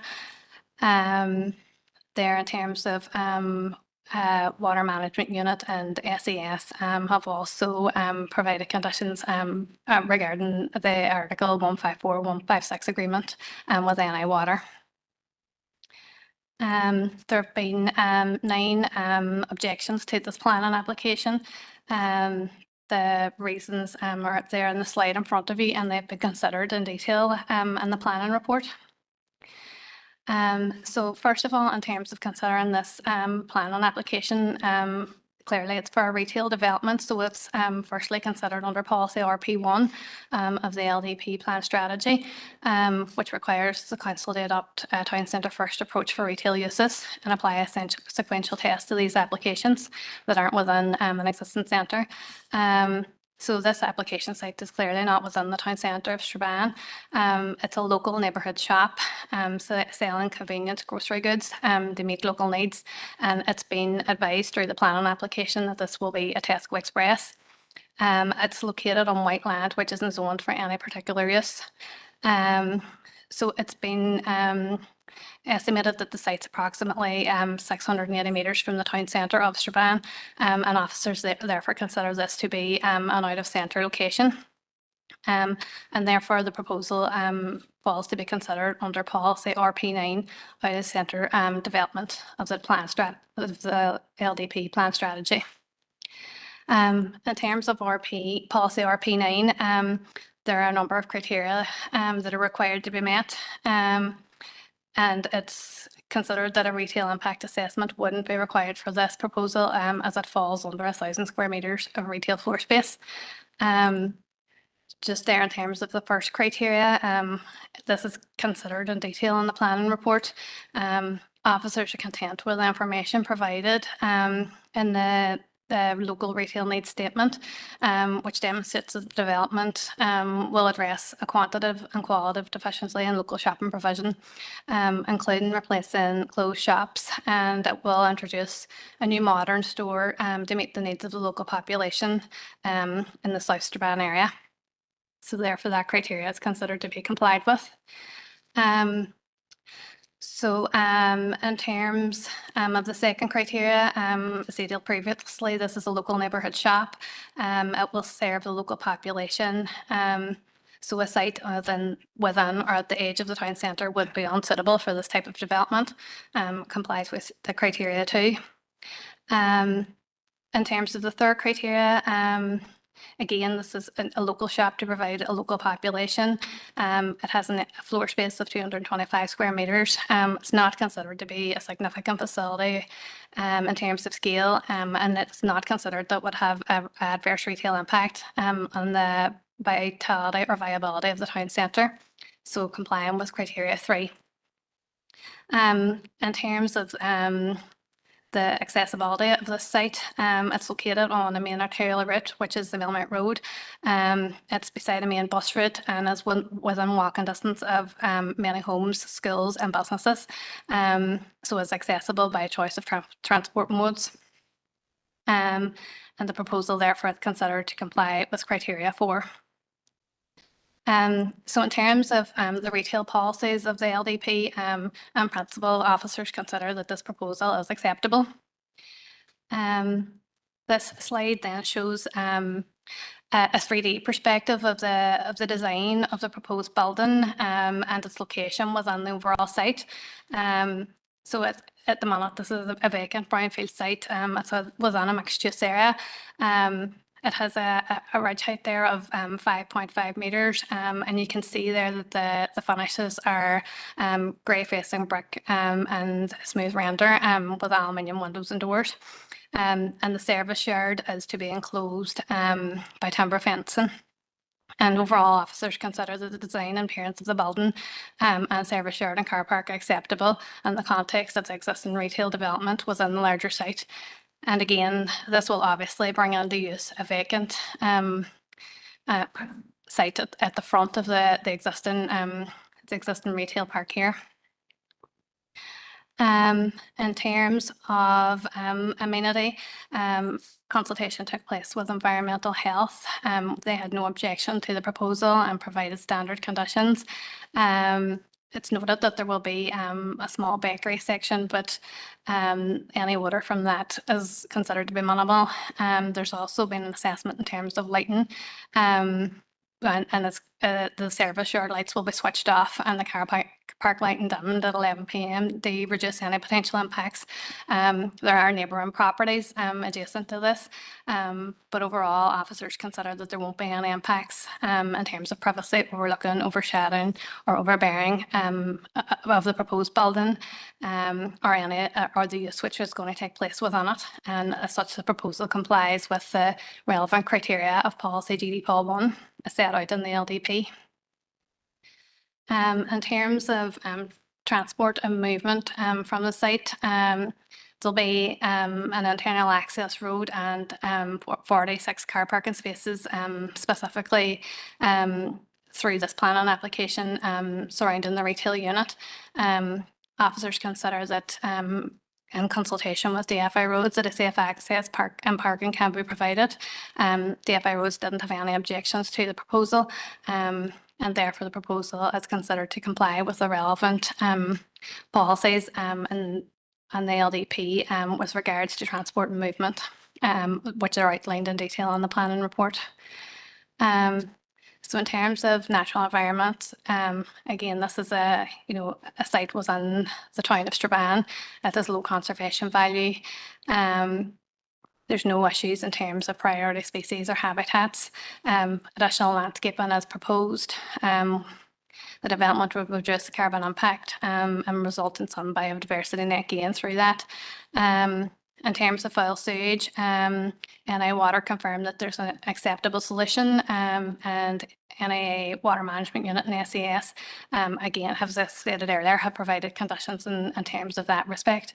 In terms of flood risk, there's no water courses adjacent to the site. It's not within a floodplain, and a drainage assessment has been provided. What we'll put in place measures to reduce any potential flood risk, which may be associated with the proposal. This is just all our remaining considerations in terms of a proposal, in terms of renewables and low carbon energy. The proposal benefits from passive solar energy and will incorporate installation, and the officers are content with the information provided, and the information is detailed in the drawings. And in terms of there's an existing substation across the site boundary, but Northern Ireland Electricity have been consulted and have provided standard safety advice. So overall, approval is recommended, subject to the conditions which are set out in the planning report. Thank you. Thank you, Laura. Okay, members, as I indicated, there are some speakers who wish to address the committee, so I'll invite them forward, and that's Eamon Lockery, Stephen Sally, and I believe we've got Richard Agus online as well. He certainly was there earlier, so I'm thinking he is. Yep, there he is.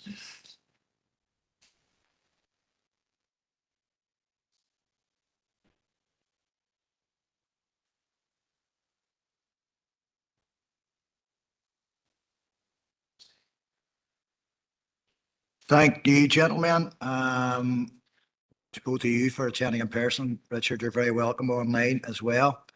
I'm sure you know the drill. You'll have 5 minutes to address the committee, and then there's an opportunity for the committee to address any questions that they might have to both of you. So which one of you is going to kick the ball rolling? Go ahead. Thank you, Chair. I'm Eamon Lockery, and this is Mr. Stephen Sally. I'm the planning consultant, Mr. Sal's the architect, and yes, our traffic consultant, Mr. Richard Agus, should be online. And today, thank you for giving me the opportunity to speak. I won't take up much of your time. My presentation will be brief. We welcome the recommendation to approve the application. The proposals for a local Tesco Express shop of 356 square metres, gross 225 square metres net. It will provide 46 surface level car parking spaces. It's a £1.4 million investment and will create about 40 construction jobs and about 20 retail jobs in the area. It's been a scheme that's carefully designed to respect its residential neighbours and also complement the other uses in the surrounding area. It's a brownfield site that will sit in front of the retail area, which already has Home Bargains and Linus and a Winemark shop. Provide local day-to-day shopping for people in the South Strabane area and Ballycolman area. The proposal will provide a modern quality local food shop and provide more shopping choice in an easily accessible location. It's a mixed use area, and a small shop is consistent with the surrounding land uses. We've assessed the proposal against the Derry and Strabane plan strategy, and we have satisfied the council planners that the proposal meets the key policy tests now applicable in this area.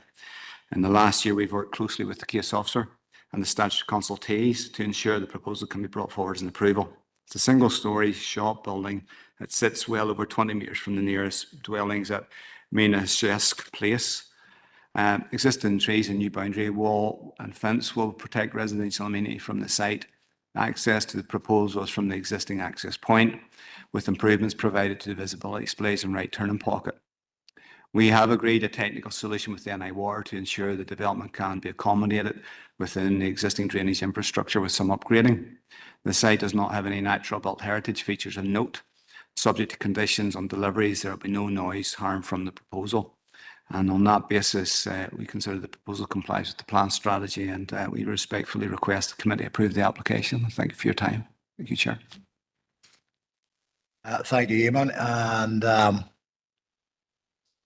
I'm assuming you're the only one going to address the committee at this point, so I'll open it up to our members, and some may well have some questions for the three of you, so I'll open it up to the floor. Anybody got any questions for either of the three gentlemen who've attended and so patiently waited as well? Thank you. There you go. No questions. Okay, sit tight there. Does anybody have any questions for Laura or the planning team? No questions in that direction either. Okay, members. recommendation in front of us here is for an approval, so I'm opening it up to the floor. Councillor Leonard. Thank you very much, Chair. I'd like to say at this stage that I welcome this application. As we heard there, 1.4 million investment, and it's great to see some of the largest businesses heading towards the Strabane direction. It's very much in need of development, and as we all know in the council here, there's going to be massive investment in Strabane over the next few years. It's going to bring 40 construction jobs, 20 full-time, part-time jobs, and I'll also go some way in finishing off the actual site that there is there. I know that it's only going to be a small shop, but it will provide citizens with some choice of where they can do their shopping. I would like to say at this stage, I do acknowledge the concerns in the report there from local people, and should this application be successful today, I would ask the developers to take into consideration as this site's being developed, the concerns of the local people. Chair, if after you've heard from other speakers, I would like to make a proposal then after you've heard from other people. Thank you. Councillor Gallagher. Like a previous speaker, very much welcome it. I think that this will bring an added a bonus to the other businesses that's in the local community. This is on a brownfield site. It's not very attractive today, but I think this will go some way of maybe future development on the site and might bring other businesses as well when you see the development. So I welcome the investment. I'm just so happy to second the proposal. Anybody else want to make any? Councillor Riley. Yeah, thank you, Chair, for bringing me in, and thanks to the members of the public who came along either online or here in the chamber as well. As with previous speakers, I think that this is an example of an application that has attracted some objections, but going through that process, a lot of the objections have been answered in the pack that's before us this afternoon. So to thank officers for dealing with the various different issues that have arisen as part of the public consultation in respect of this. I'm satisfied with the answers that the officers have given in terms of how they're going to deal with those through the conditions that are attached to the application. So happy with the proposal as it is, Chair. Thank you.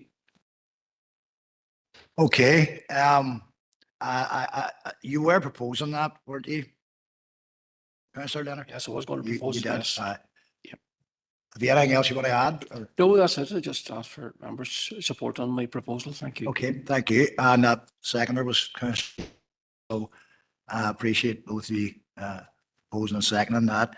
It was actually noted, you probably did notice it anyway, but I also did, gentlemen, see that there was some concern about construction noise and stuff like that, but that's very clearly conditioned here anyway. I think it was 8 AM to 6 PM and only through the week. Was that right? I think it was. And no bank holidays and all that stuff. I think it was that. Yeah. Okay. So proposal on the floor, members. Proposal there obviously is to approve the recommendation. So we're going to vote on it. Okay. Thanks, Chair. Members, this is a proposal to approve and accept the officer recommendation for LA11 2024-0314F. Alderman Keith Kerrigan. Or Suzanne. Alderman Noreen McMorris is not here. Alderman Janice Montgomery. For. Councillor John Boyle. For. Councillor Caroline Devine. Councillor Sean Fleming. Always had to leave. Okay. Councillor Paul Gallagher. For. Councillor Conor Heaney. Councillor Christopher Jackson. Councillor Fergal Leonard. Councillor Patricia Loke is not here. Councillor Patrick Murphy. Councillor Martin Riley. And Councillor Sinai Barr is not here. So that's unanimous. Yep. That's unanimous. Thank you. All remains for me to do again, gentlemen, as thanks for your attendance, thanks for your patience as well. It's always important to turn up, but some people may well have had a question for you, and if you weren't here, probably wouldn't have looked great, you know, so I appreciate that, and we'll let you get on with the rest of your day. Thanks. Right.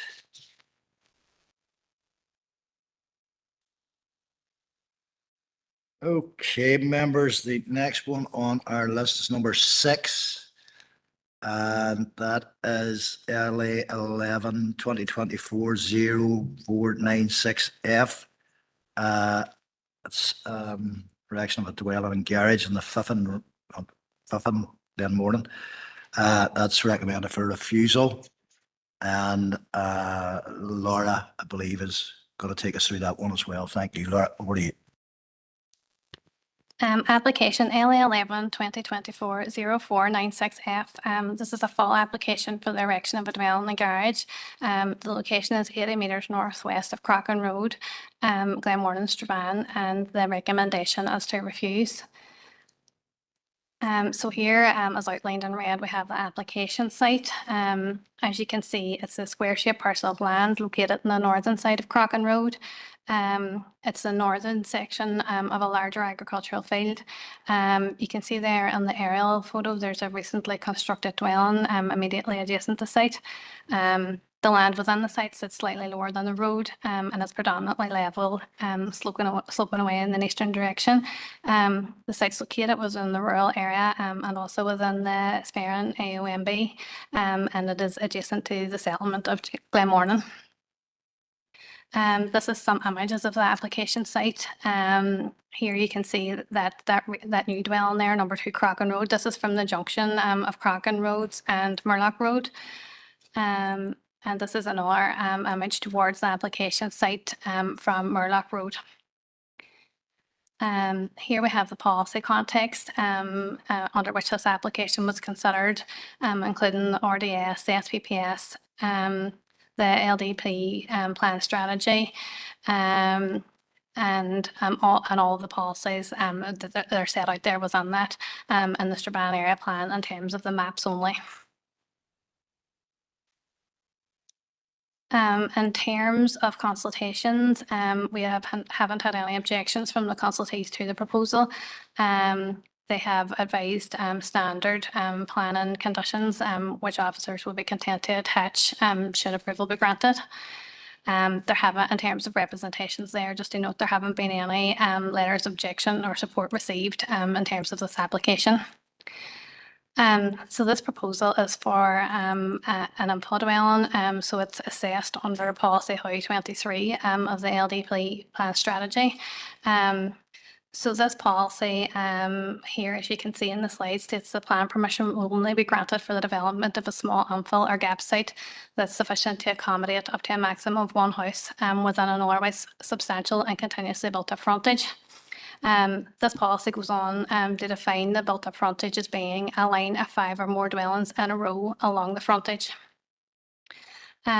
So as you could see there from the site location plan and the aerial photo, this proposal is not the development of a small infill or gap site sufficient only to accommodate 1 house within a row of 5 or more dwellings. There's only 1 dwelling there at number 2 Crockin Road, and then another dwelling further beyond the site at number 4 Crockin Road. So there's clearly not a row of 5 dwellings on which this application site could be, or in which this dwelling could be located.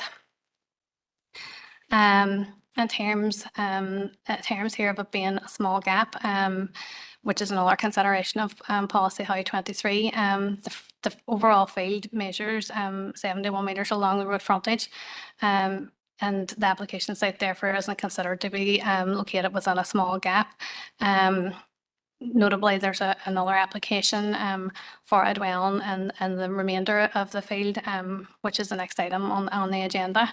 It's considered that this field provides a visual break between the dwellings at number 2 and number 4 Crockin Road, which helps to maintain the rural character of this area.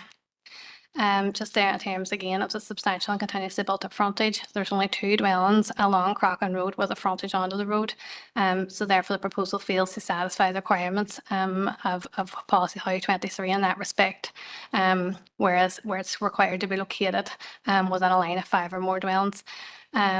And then overall, in terms of How 23, it's considered that approval of a dwelling on this site would create a revenue development at this location when considered in the context of the existing dwellings and that proposed in the adjoining application. So just in terms of the principle under policy How 23, this proposal is not acceptable. This proposal is also assessed under policy CY3 of the LDP, the setting of settlements. So the principle of drawing a settlement limit is to promote and contain new development within that limit and to maintain a clear distinction between the built-up development within the settlement and the surrounding countryside.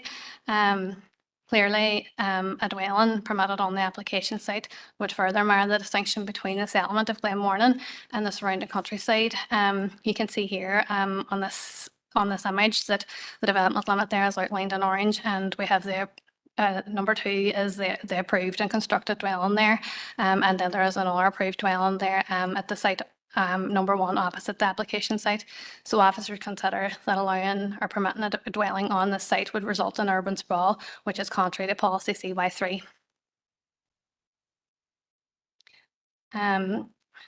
So as we've demonstrated through the consideration of both policies there, the proposal is not acceptable in principle, but in terms of integration and design, which are also considerations, overall, the dwelling has a low ridge height of 5 metres, is not considered to be over prominent in the site. Generally, the design meets the rural design standards and wouldn't have a negative impact on the landscape or the AONB. It's noted that new planting is proposed and the access is proposed to be paired with the adjoining site, which reduces the potential visual impact of that on the countryside.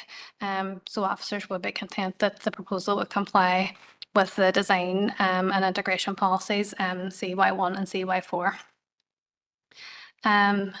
Again, then policy CY2 in terms of rural character, as stated previously, a dwelling on the application site would create a ribbon of development, resulting in suburban style build-up of development when viewed with existing dwellings and that proposed, which would cause a detrimental change to the rural character of the area. So the proposal is contrary to policy CY2. In terms of immunity and human health, there hasn't been any issues raised in terms of contamination on the site, which would cause concern.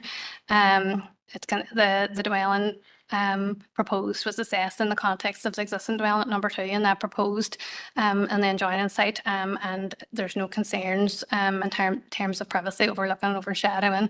There's sufficient distance between the dwellings and landscaping is also proposed. In terms of transport and movement, as I said, there's a paired access proposed to the site. DFI roads have no objection subject to conditions, and given the extent of the site, there's sufficient space to provide adequate parking. In terms of the natural environment, reports have been submitted in that respect. NIA and SAS have been consulted. They didn't raise any concerns. It's not considered that there will be an adverse impact on any designated sites or protected species. And also it's noted that the flue sewage will be disposed of by a package treatment plant, which will discharge treated effluent to an existing pipe. NI Water, Environmental Health and SAS have all been consulted in that respect, and they don't have any objections to the proposal. Therefore, it's considered that the proposal won't adversely affect any protected sites. In terms of flood risk, a site doesn't lie within a floodplain. It's noted that there's a watercourse along the site boundary, which isn't modelled. So DFI Rivers have provided advice in that respect. A maintenance strip has been provided and demonstrated on the drawings, and a drainage assessment isn't required given the scale and the nature of the proposal. So the proposal is compliant with the flooding policies. So overall, to summarise, this proposal will result in urban sprawl. Approval of a dwelling on this site would mar the distinction between the settlement of Glenmornan and the surrounding countryside, which is contrary to policy CY3. The proposal is not the development of a small infill or gap site sufficient only to accommodate one house within a substantial and continuously built up frontage, therefore not meeting the requirements of policy How 23. The proposal will create a ribbon of development which is detrimental to visual amenity and rural character, contrary to policy How 23. The proposed development would result in a suburban side build-up development detrimental to the rural character of the area, contrary to policies How 22, 23 and CY2. And there, just to point out, in terms that further refusal reason has been added in terms of policy ODC1, that there are no overriding reasons presented to demonstrate why this development is essential at this rural location and could not be located within a settlement, and therefore refusal is recommended. Thank you. Thank you, Laura. Members, we have online, on behalf of the applicant, we have Brendan Johns. Brendan, thanks for staying with us. And so I'll open it up to yourself. You've got 5 minutes to address the committee, and then we'll take any questions if indeed they have any. So whenever you're ready, Brendan. Chair, just before we start, would it be possible to consider the next refusal along with this one, because both are together as kind of two infill sites together? Would basically be repeating the same thing for the next application, if that were appropriate.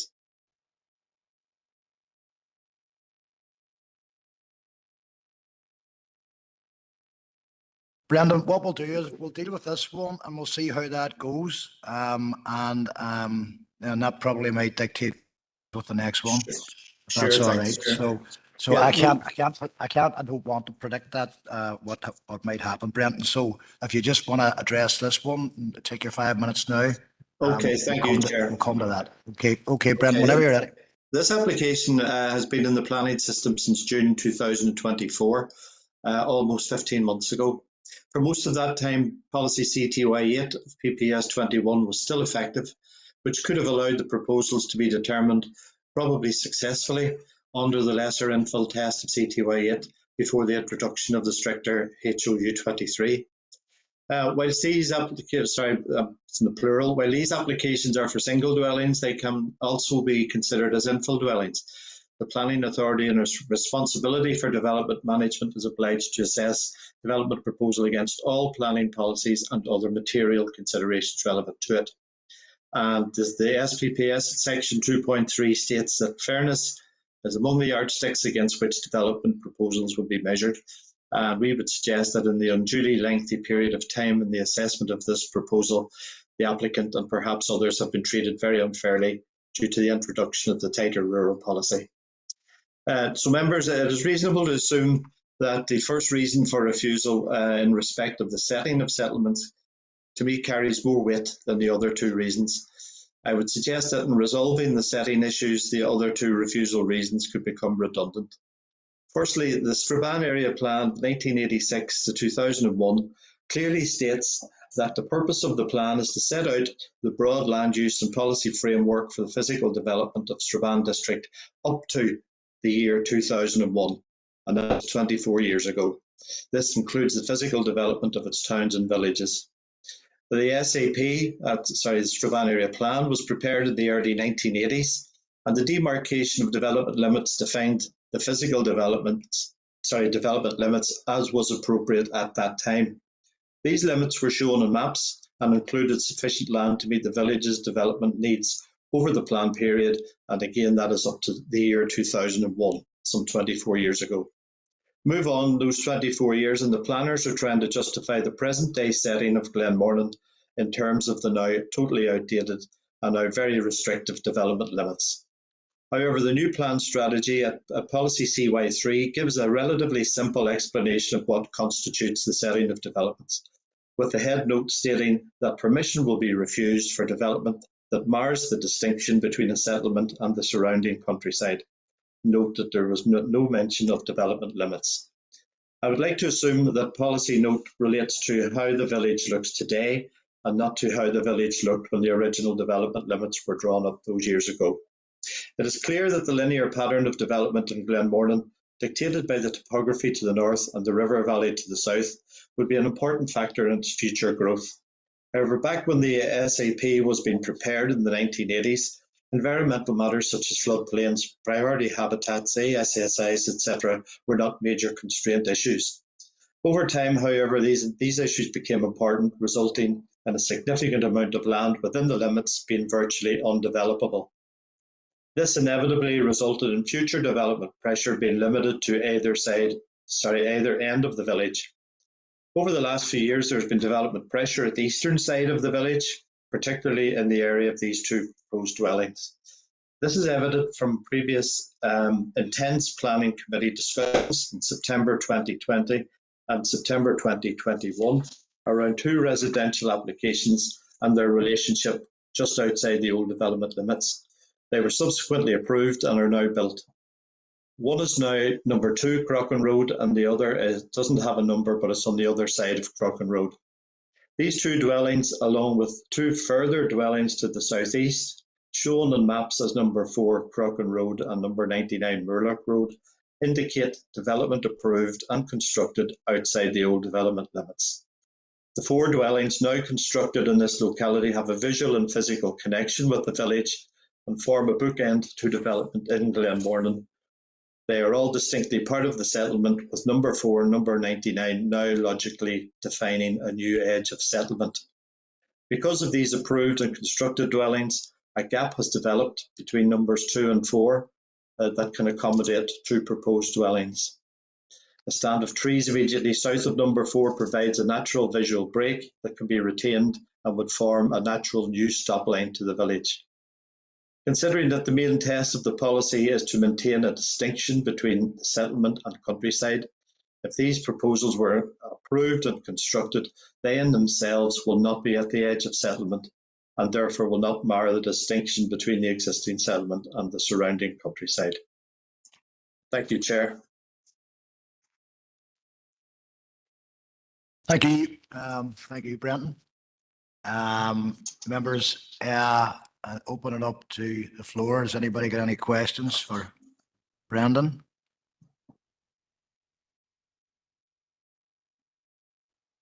Brendan, for your benefit, nobody in the room has indicated that they have any questions, so you just want to sit tight there. Thanks, Chair. Okay, thank you. Members, does anybody have any questions for Laura or the officer team in relation to this application? Councillor Leonard? Chair, if I may, I'd be interested just in a comment with regards what, sorry, my apologies.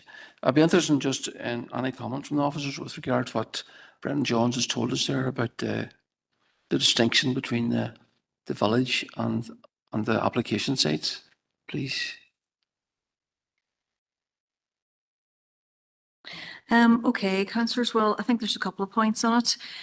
Firstly, in this interim period now, whereby we are applying the maps only of the Strabane area plan in terms of the development limits, that position that's a position we've taken forward from the independent examination.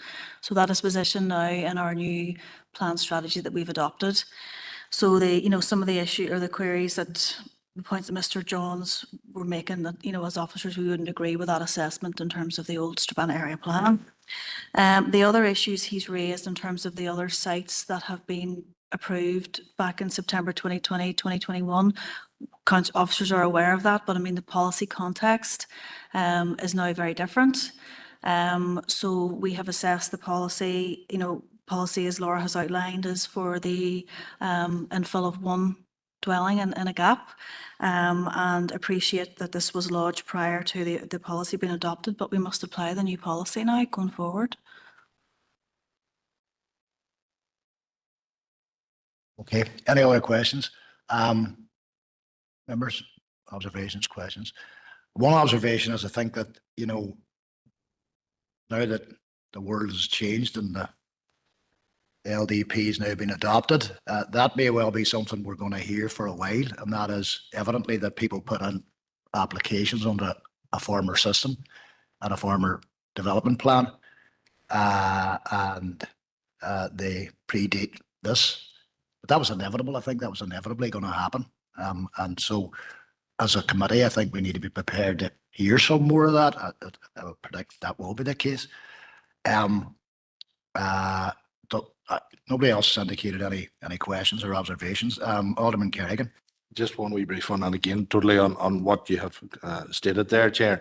This is going to be an ongoing issue in my view of it, because we're going to have the applications that have been in before this LDP is adopted, and it was always a wee gripe of mine was the red lines. And there's a prime example now is this one, is the red lines around these settlement limits. And I do take exception to that, you know, and I'm just, I say, I know we will touch on it again, but it's just a ballpark figure of a time frame. And I suppose the LDP has been approved by the Department and all the rest. There was no form of flexibility or anything incorporated into that, and or you know, in regards to applications that are caught in this sort of scenario whereby they're nipped sort of 2 times. I'm seeing that they've went in under the old system, they're now caught with a new system, and potentially, although we've got a new system, maybe I'm wrong in saying it, we've got a not a complete new system because we haven't finished the work in regards to the settlement limits and the red lines around the towns. Because I mean, there was potentially an example earlier in the meeting, Chair, you know, with the city limit. You know, those 2 applications may well have been within the city limit. You know, and again, this one here till in morning. So it's just I can feel the frustration from Mr. Johns, and I can feel the frustration that will be from a lot of applicants still ongoing. And it's just to say the only question would be ballpark time frame as to when. I know we will be looking at it, Suzanne and Francis and everybody else there, but again, ballpark time frame as to when we might have something done in regards to that second section. I know we're chatting considerable, but a wee idea. Thank you, Chair. Look, I see the point. I completely agree with you, but you know, we're kind of in a new world now, aren't we? And people are genuinely going to be caught between the rock and the hard place for a wee while longer. And I'll see if officers have a view on how long that LPP might take, or that element of how we push these things forward. But we are in the process of trying to, I suppose, in simplistic terms, draw the lines or redraw the lines on the maps. So, any thoughts on that, Suzanne? Look, it's really hard, Councillor Kerrigan, to have a actual time, a specific time. I mean, we are now obviously we're considering going forward. We'll be publishing a proposed revised timetable, and that will give, as I know, obviously we'll be meeting as part of the LDP steering group to discuss the tasks and stuff that'll take us towards that timetable. So that's all I can really advise at this stage. Okay, members, there's no further observations or questions. Go ahead, Councillor Leonard. Thank you, Chair. If it's okay, I would like to make a proposal about this application. I've listened to the speakers, read the information that Laura has presented to us. I do feel that the applicant should be given an opportunity to make a comment on their HOU 22, new dwelling in the existing cluster in the countryside, because that hasn't been mentioned by anyone.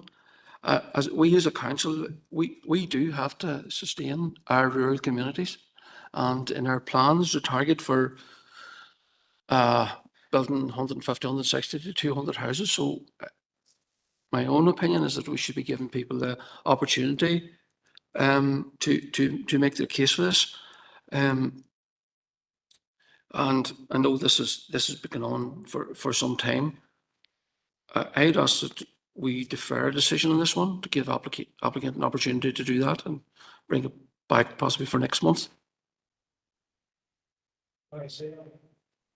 I'd ask we defer a decision on this application until the applicant can present some evidence about how it could comply with HOU 22.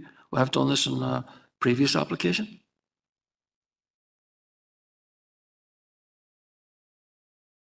HOU 22, which allow new dwellings in cluster developments, and it hasn't been mentioned today. And we have done this from looking through it, and I don't mean to be doing anybody's job, but there is a potential here. And I think as a council, we need to make sure that we're doing all we can to sustain our rural communities and give the opportunity to build homes. And we have done this on a previous case, the one in Orney Road. So Leonard, I find it quite difficult to hear you. If you could maybe speak closer to the microphone. Otherwise, I can't work out what it is you suggest. It's quite simply, I would like to propose that we defer the application to, or the decision today to allow the applicant to provide information under HOU 22, where a new dwelling in an existing cluster in the countryside can be provided, because I do believe that, from my own opinion, that there is some opportunity for this. And it has, and unless I've missed it, it hasn't been considered by the officer in the presentation today. Okay, let me consult with the planning team here around me. My assessment of that is that it has been considered under HOU 2022. That's where I got a bit confused.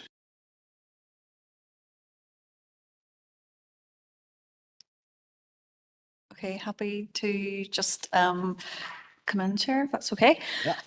So there's the officer position on this at this stage would be that HOU 22 wouldn't apply to the specific site, which is why it has not been laid out in detail in the report. Any deferral that is maybe agreed today, we would recommend that there's a time frame so that we can conclude the matters, and also there will be an onus on the applicant to provide a further submission and a planning statement on how they comply with HOU 22. So just that's the background information if we want to propose to defer.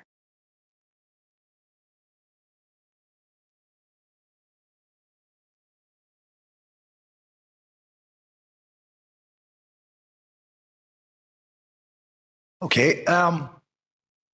Right, well, there's a proposal on the floor from Councillor Leonard that we defer on the basis of affording the applicant an opportunity to address matters under HOU 22.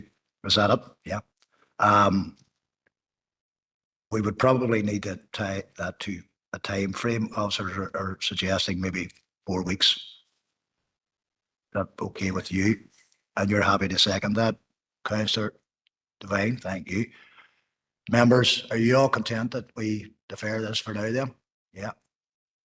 Okay, consider it deferred. Brendan, I think you heard all that, so I'll allow Suzanne to outline the position as we understand it for your benefit. Okay, Chair, thank you. Go ahead, Suzanne. Yeah, so the obviously the onus will be on the applicant and the agent to submit further information in terms of HOU 22 within the next 4 weeks for consideration by the officers and the members.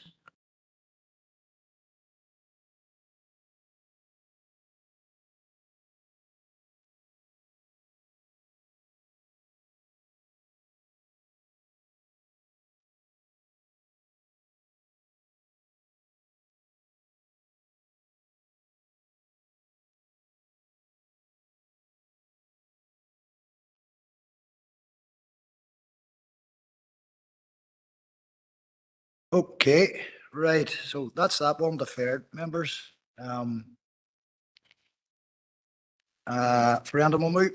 sorry, everyone. We'll move across now to item number 7 on our list. And that's LA 11 2024-0500F. And again, we'll allow and give Laura the opportunity to present this one to the committee as well. So Laura, whenever you're ready, go ahead.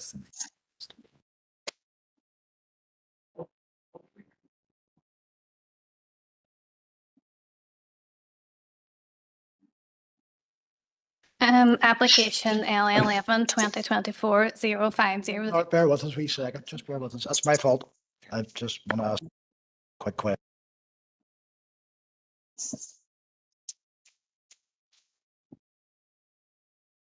Okay, members, and I suspect that you are understanding what it is that we're debating anyway. So, Councillor Leonard, if you want to just confirm that you're likely going to make the same proposition and proposal, and Councillor Devine, you'll be seconding that, but just for the benefit of the tape, I suppose. I confirm that I'll be making the same proposal, to be fair. And content to second that as well. Okay, members, the previous proposal was to defer, and obviously the proposal again this time is to defer this one as well, under the same condition to the agent that he would have 4 weeks to submit the required information under how 22. So that's a deferral, members, and that, I suppose, saves us all some time. So no doubt, hopefully, we'll see this at some point in the near future. Brendan, I think you got all that. So any further questions, I'm sure you can get in touch with the case officer in relation to it. Okay, so thanks for your attendance. That's great. Thank you, Chair. No problem. You're welcome. Okay, next application is number 9, members, on our list. And that's LA 11-2025-0071F. And that is recommended for a refusal, and that's for a change of use from a single family occupation to an HMO at 1 Rock Terrace. And we do have some speakers, with one speaker in relation to this as well. So, who's dealing with this? Laura, you're a busy woman today. Go ahead, Laura. Application LA 11-2025-0071F. This is a full application for the change of use from a house and single family occupation to a house and multiple occupation HMO at 1 Rock Terrace, and the recommendation is to refuse. So here we have the application site outlined in red. It's number 1 Rock Terrace. It's a 2-story dwelling at the end of a terrace of 6 dwellings. It's located there to the rear of the Carrick Bar, which fronts onto Strand Road. The site is within a residential street in the central area of Derry, where there's a mix of uses in the wider area, including residential development, McGee University, all our retail uses, bars and restaurants, etc. So this is the policy context, which is set out in the report, including the RDS, the Derry area plan maps only, the local development plan, plan strategy, and some supplementary planning guidance. In terms of consultation responses, there was no objections to the proposal from either Environmental Health or HED. We received one representation which outlined that the policy, that the proposal is contrary to policy House 13 and 14 of the LDP, which would take Rock Terrace above 30% of HMOs within the street, which would take away from the character of the area. This was received. There is late information, which would also have been circulated to members. And officers' consideration in terms of those policies is set out in the planning report in detail. So in terms of HMO assessment, which is set out in the LDP. So this proposal is from the change of use from a single family house to a HMO, which wouldn't alter its status of the dwelling and would retain the property for permanent occupation in accordance with policy Howe 4. In terms of policy House 13, it states in the transition period until the adoption of the LPP, Council will not permit more than 30% of any houses within any street for HMO development. So in terms of this application, there's 6 dwellings along this street. Only one property at number 2 has planning permission and a HMO licence. And so the current percentage is 16.7%. So the introduction then of this second HMO would equate to 33% of the terrace, which would exceed the 30% thresholds which is set out in policy House 13, and therefore which would mean that the proposal is contrary to that policy. And just to note there that the HMO accords with licensing requirements, including space standards, is set out in policy House 13. In terms of the other policy, which assesses HMOs, policy House 14, it states the planning permission will be granted where it complies with all of the 5 criteria. So this proposal is for a 2-bedroom HMO, which doesn't exceed the 4-bedroom threshold, which means that criteria is met. The 150 metre square threshold, which is set out in criteria 2, isn't applicable to this proposal, as it's not being converted to flats. The internal layout is acceptable, and the HMO will be self-contained, which means that criteria is met. The HMO isn't located wholly to the rear of the property without access to streets, so that criteria is met. In terms of criteria 5, as noted previously in the House 13 assessment, the proposal takes the number of HMOs on Rock Terrace to 33.3%, and therefore it's considered that the proposal would detract from the established character of the area, and officers don't consider that the proposal therefore fills the 5th criteria of Policy House 14, and then in that respect the proposal is contrary to that policy. No exceptional local need has been demonstrated throughout the planning process to justify lowering any of the above criteria requirements. So therefore, in principle, in terms of the HMO policies as set out in the LDP, the proposal is not considered to be acceptable. Just in terms of all our criteria, then the proposal is assessed under. There's no alterations proposed to the design of the dwelling, which is considered acceptable, and policy GD Pol 2 is complied with. In terms of amenity, human health, etc., there's no alterations proposed. Environmental health have provided standard advice and guidance. There's a rear yard which is sufficient for bin storage, and there's no likelihood of any contamination, as there's no works proposed, and it's a residential use. So overall, the proposal is considered to comply with GD Pol 1 in that respect. In terms of the historic environment, the site backs on to grade 2 listed buildings, and is within the McGee Conservation Area, or abuts the McGee Conservation Area, sorry. And there's also a historic monument within proximity of the site. HED have been consulted, and they don't have any objections to the proposal, and given that there's no alterations to the dwelling, it's considered that it wouldn't have any impact on the conservation area. In terms of natural environment, it's a change of use proposal, so it's unlikely that any designated sites or protected species could be impacted by the proposal. There's no net loss of biodiversity or any opportunity to incorporate any net gain into the development, as it is only a change of use.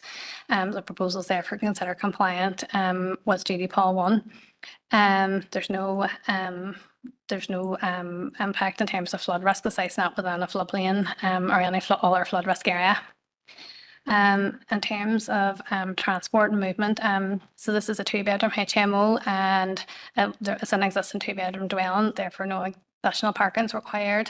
The site also benefits from public transport routes being located within close proximity to the city centre, and servicing that will be the same as existing dwelling, so the proposal complies with relevant policies there. In terms of main sewage, again, this is a 2-bedroom dwelling to a 2-bedroom HMO, so there won't be any additional loading on the existing capacity. And in terms of renewable no carbon energy, again, this is a change of use application, so it's not considered like proportionate to the scale and nature of this proposal.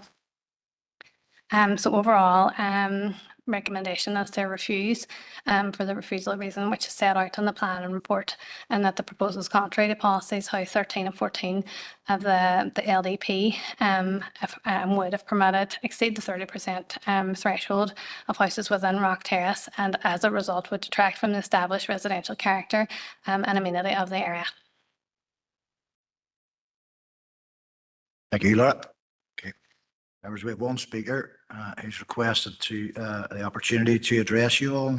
That is Neil Patterson. So, Neil, if you would like to take a seat here. Neil is a HMO manager. Neil, you've got 5 minutes to address the committee, and then we'll take any questions that they might have. So, whenever you're ready to start. Lovely. Thank you very much. Thank you, Chair, and thank you very much, committee members. You heard how the property 1 Rock Terrace is being recommended for refusal because it doesn't meet the criteria requirements of House 13 and 14. Also in the Planning Committee report, it says that under exceptional circumstances where it can be demonstrated there is exceptional local need to justify lowering the criteria requirements, I would argue that you could, I would propose that you could lower the criteria requirements in this property. On 2 grounds. One, on the number of properties considered when meeting the 30% threshold, And also this is a change of use from family occupation to multiple occupation. And I would consider, due to the location of this property, it's no longer suitable for family occupation.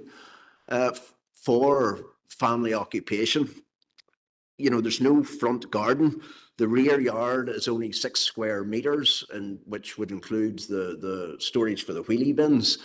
It's right behind the Carrick Bar. It's right beside a bookmakers. When you open the front door of the property, it's 10 meters away from the Strand Road. It's not an area where we would find, if we were trying to rent that house to a family, it would be difficult to find suitable tenants for it. It would be much more suitable for older occupants, suitable for a house of multiple occupancy. Especially when you consider the expansion along the riverfront of the university now. That house, due to its location, is going to be sandwiched right within the campus area of the university. And in terms of meeting the threshold for the 30% criteria, only 6 properties have been considered for that threshold. There is a lot of surrounding properties right beside the property, the flats adjacent to the bookmaker, the properties across the street. If you were to take a radius of that property and consider more than 6 properties, it most definitely would meet the threshold requirements. So I would argue that there is the exceptional local need. There is most definitely the need to provide this type of accommodation. And if the proposal is accepted, the facilities within the house, because it will then be a licensed house of multiple occupancy, will be greatly increased. The fire alarm system will therefore have to be greatly increased. Emergency lighting, the fire risk assessment, the house will need to be inspected once a week to comply with the fire regulations. It will provide a much safer accommodation for the required need that's there. So under those grounds, I would propose that it does meet the exceptional local needs to justify lowering the criteria requirements. That's all I've got to say. Thank you very much. Thank you. Neil, if you could turn off your microphone there as well. Thank you. Okay, members, obviously you've heard that presentation. Do you have any questions for Mr. Patterson in relation to, well, as what he's just said, I suppose? No questions? No? Okay. Right. If you want to just sit tight there, Neil, I'm afraid our standing orders don't afford the opportunity for people to address the committee from the public gallery, so you may well have a particular view, but there's no request in front of me for speaking right to the committee, so unfortunately I'll have to apply the rules on this occasion and on every other occasion, might I add. So any questions for Laura or the rest of the planning team?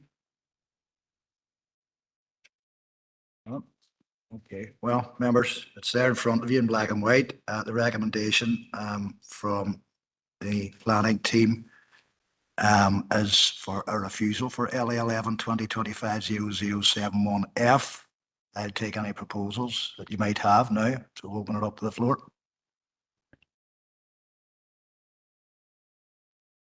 Councillor Heaney. Thanks, Chair.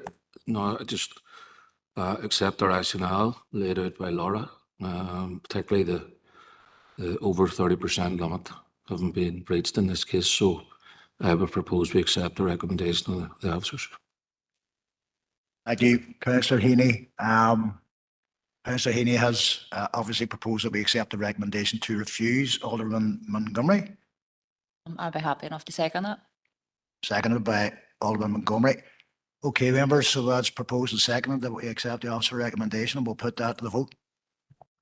Thanks, Chair. So members, this is a vote for LA 11 2024-0071F or 2025-0071F. And the proposal is to accept the officer recommendation to refuse. Alderman Keith Kerrigan. Or Suzanne? Larry McMorris not here. Alderman Janice Montgomery. For. Councillor John Boyle. For. Councillor Caroline Devine. Councillor Sean Fleming. Councillor Paul Gallagher. Or. Councillor Conor Heaney. Councillor Christopher Jackson. Councillor Fergal Leonard. Councillor Patricia Logue.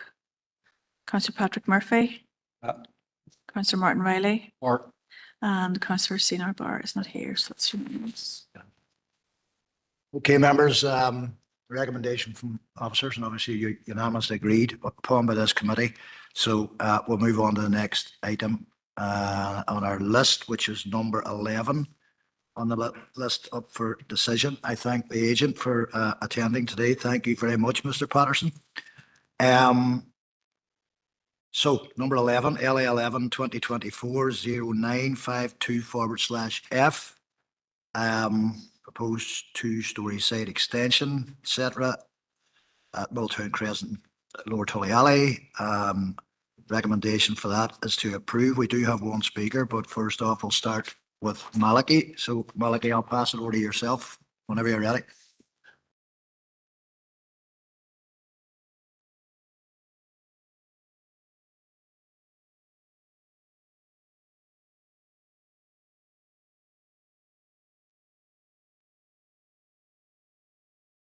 Thank you, Chair. Sorry, just a few technical issues there. Item number 11 is LA 11 2024-0952 is a proposed two-storey site extension to provide granny flat accommodation to existing dwelling at 27 Milltown Crescent. And the recommendation is to approve. The application site is an existing semi-detached two-storey property located within the development limits of the city at Milltown Crescent in the Tully Alley area. The proposal is to provide a two-storey granny annex extension. As you'll see from the images which are in the pack, the application site is located at the end of a cul-de-sac at a corner site. This is the property on the left-hand side of the semi-detached dwellings. It's an adjacent to another bungalow property within the cul-de-sac. And the plans, which are also within the pack, will show the extent of the extension, which again is a two-storey extension. It's set back from the existing building line of the property at 27 Milltown Crescent. It is integrated into the existing property through access at ground floor level and a first floor level. And it provides accommodation, including a lounge and bedrooms and a bathroom. The policy context is set out within the case officer report as the SPPS and as the Derry City Strabane local development plan plan strategy. And it will include policies including GDPOL 1, GDPOL 2, I-10 and NE3, given that the site is in close proximity to the River Faughan. There have been 2 representations received from neighbouring residents to the property. The concerns relate to impacts on on residential amenity and privacy, potential impacts or damage to property during construction work, and impacts upon parking and traffic and general congestion in the area. In terms of consultations, we've consulted a number of bodies given the location of the application site. The application is located adjacent to the River Faughan, which is a SAC. As such, we've consulted our Shared Environmental Services, Locks Agency and Water Management Unit. And as you'll note from the case officer report, there is no objections or concerns in relation to the proposed development given the nature, scale, timing and duration of the project. So the principal assessment of the proposal in terms of residential extensions is set out in How 10 within the plan strategy. It looks at a number of criteria, including scale, massing, design, and external materials. having assessed this particular proposal, and whilst it is quite a large extension, a two-storey extension, is considered that the scale is in keeping with the host property and setback from the main principal elevation of the street, which helps it integrate within the wider streetscape. So it's accepted that it complies with the criteria in respect of scale, massing, and design and use of materials. Officers also have considered carefully impacts upon privacy of the neighbouring properties. It's noted the proposal has 4 windows proposed on the front elevation of the property, which will look out towards the driveway and onto the cul-de-sac at Milltown. All our remaining windows are going to be located on the rear elevation of the extension, with 2 number windows proposed on the upper levels and 2 number windows proposed on ground floor level, which will look into the existing yard of the host property. It is therefore considered that the proposed development will not cause any degree of overlooking or affect privacy on any of the neighbouring properties along Milltown Crescent. It's also considered a sufficient separation distance between properties, and given the lack of fenestration on the side elevation, there will be no impact in terms of overlooking. It is also considered, given the location of the extension, that it will have no impact in terms of an overbearing impact. Therefore, it is considered that in this respect of residential amenity, that the proposal meets Howe 10. We've also considered impact on natural heritage. As earlier alluded to, the application site backs on to or is near the River Faughan. So we've considered any potential impacts, particularly during the construction period, in terms of any hydrological links to the River Faughan. As such, we've consulted SES, and they've considered, given the nature, scale, timing and duration of the proposal, that it'll have no impact. There is no new planting proposed as part of the development. It is considered that no additional planting is necessary in this instance. The site is located within an existing residential area, which also already benefits from mature and effective vegetative screening. So given the scale of the proposed extension and the presence of substantial existing planting in the surrounding area, it is considered the proposal meets the Howe 10 as well as the relevant criteria in GD Paul 1 and the relevant criteria within NE1. We consider that there's sufficient remaining amenity space within the curtilage of the property. There will be sufficient space for vehicles also, and therefore there's no concerns in respect of this element of the policy. Therefore, on balance, and having considered all material considerations, including the third-party comments and the existing policy context, officers considered that proposed development complies with all the relevant policies as set out in the plan strategy, as well as the SPPS, and recommend approval subject to the conditions set out in the officer's pack. Thank you, Chair. Thank you, Malachy. We do have one speaker who's asked to address the committee today, and he's online, I believe, and that's agent for the applicant, Andy Tate. Andy, can you hear us okay? Yeah. Yes, Chair, thank you. Okay, It was only... Andy, you know the drill by now, Yep. so you've got 5 minutes if you want to address committee. Yes, I only registered my speaking rights to answer any queries if there was any, Chair. Problem, Andy, I'll open that up now. Members, Mr. Tate is here if you've got any questions. No, nobody's indicated here, Andy, so if you just want to sit tight. No probs, thanks. While we carry on our deliberations, does anybody have any questions for Laura? Or sorry, not Laura, I apologise, Mal. It's just Laura's been talking so much today. We should have just let her do them all. Any questions for Malachy? Go ahead, Alderman Kerrigan. Okay, just seeking clarification. The only reason this has came in is because it's connected to an elected member. If it wasn't for that case, it would have went through delegated authority. Just getting that confirmation. Yes, that's correct. Sorry, I should have clarified at the start of the presentation, but this would have been delegated only for that reason. Okay, cheers. I figured that. I think we all go ahead, Alderman Kerrigan. In which case, Chair, move proceedings across, I'm happy to propose it if you're content with that. Yeah, happy to second. Yeah, happy to second. Thank you, Chair.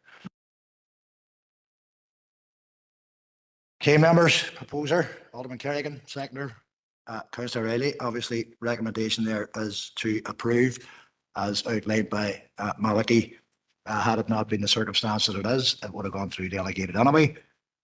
But we will open it up for recording of the vote. So Suzanne, go ahead.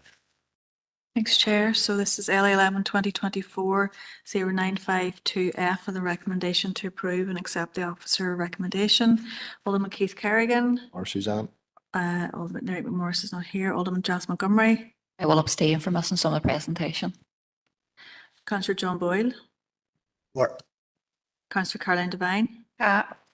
Councillor Sean Fleming. Councillor Paul Gallagher. Councillor Conor Heaney. Councillor Christopher Jackson. Councillor Fergal Leonard. Councillor Patricia Logue is not here. Councillor Patrick Murphy.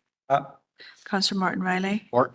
And Councillor Sino Barr is not here. So yeah, that's okay, members, that's unanimous. Thank you. Well, we did record an abstention from Alderman Montgomery because you had to leave the room briefly, briefly, of course. That's the rules. All right.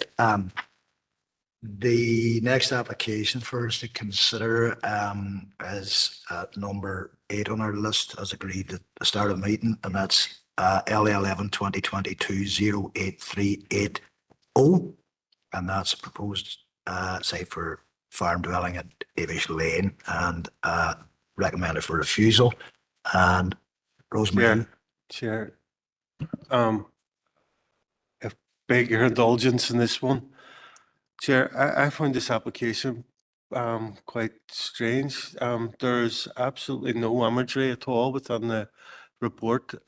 I do feel that I don't feel I'm in a position to take a decision based on the refusal reasons and the information that's provided, unless there's imagery as part of the presentation. But there's a distinct lack of imagery in the reports in front of us, and on that basis, I would suggest that we defer taking a decision. I, for one, don't feel comfortable that I've got all the information that I need to take a decision, unless there's an explanation that around why there's a lack of imagery.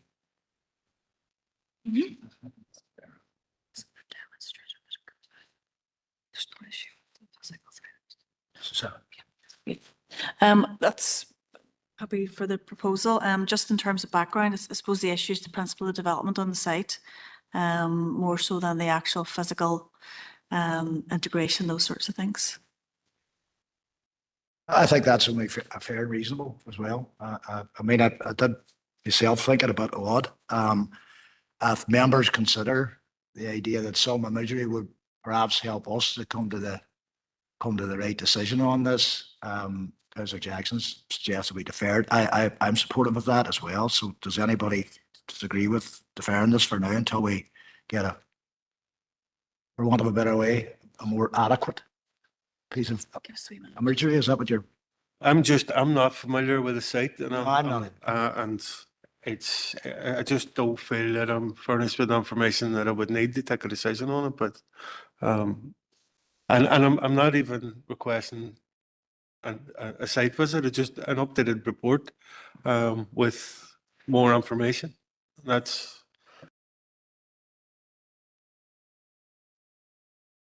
Some photos? Just photographs?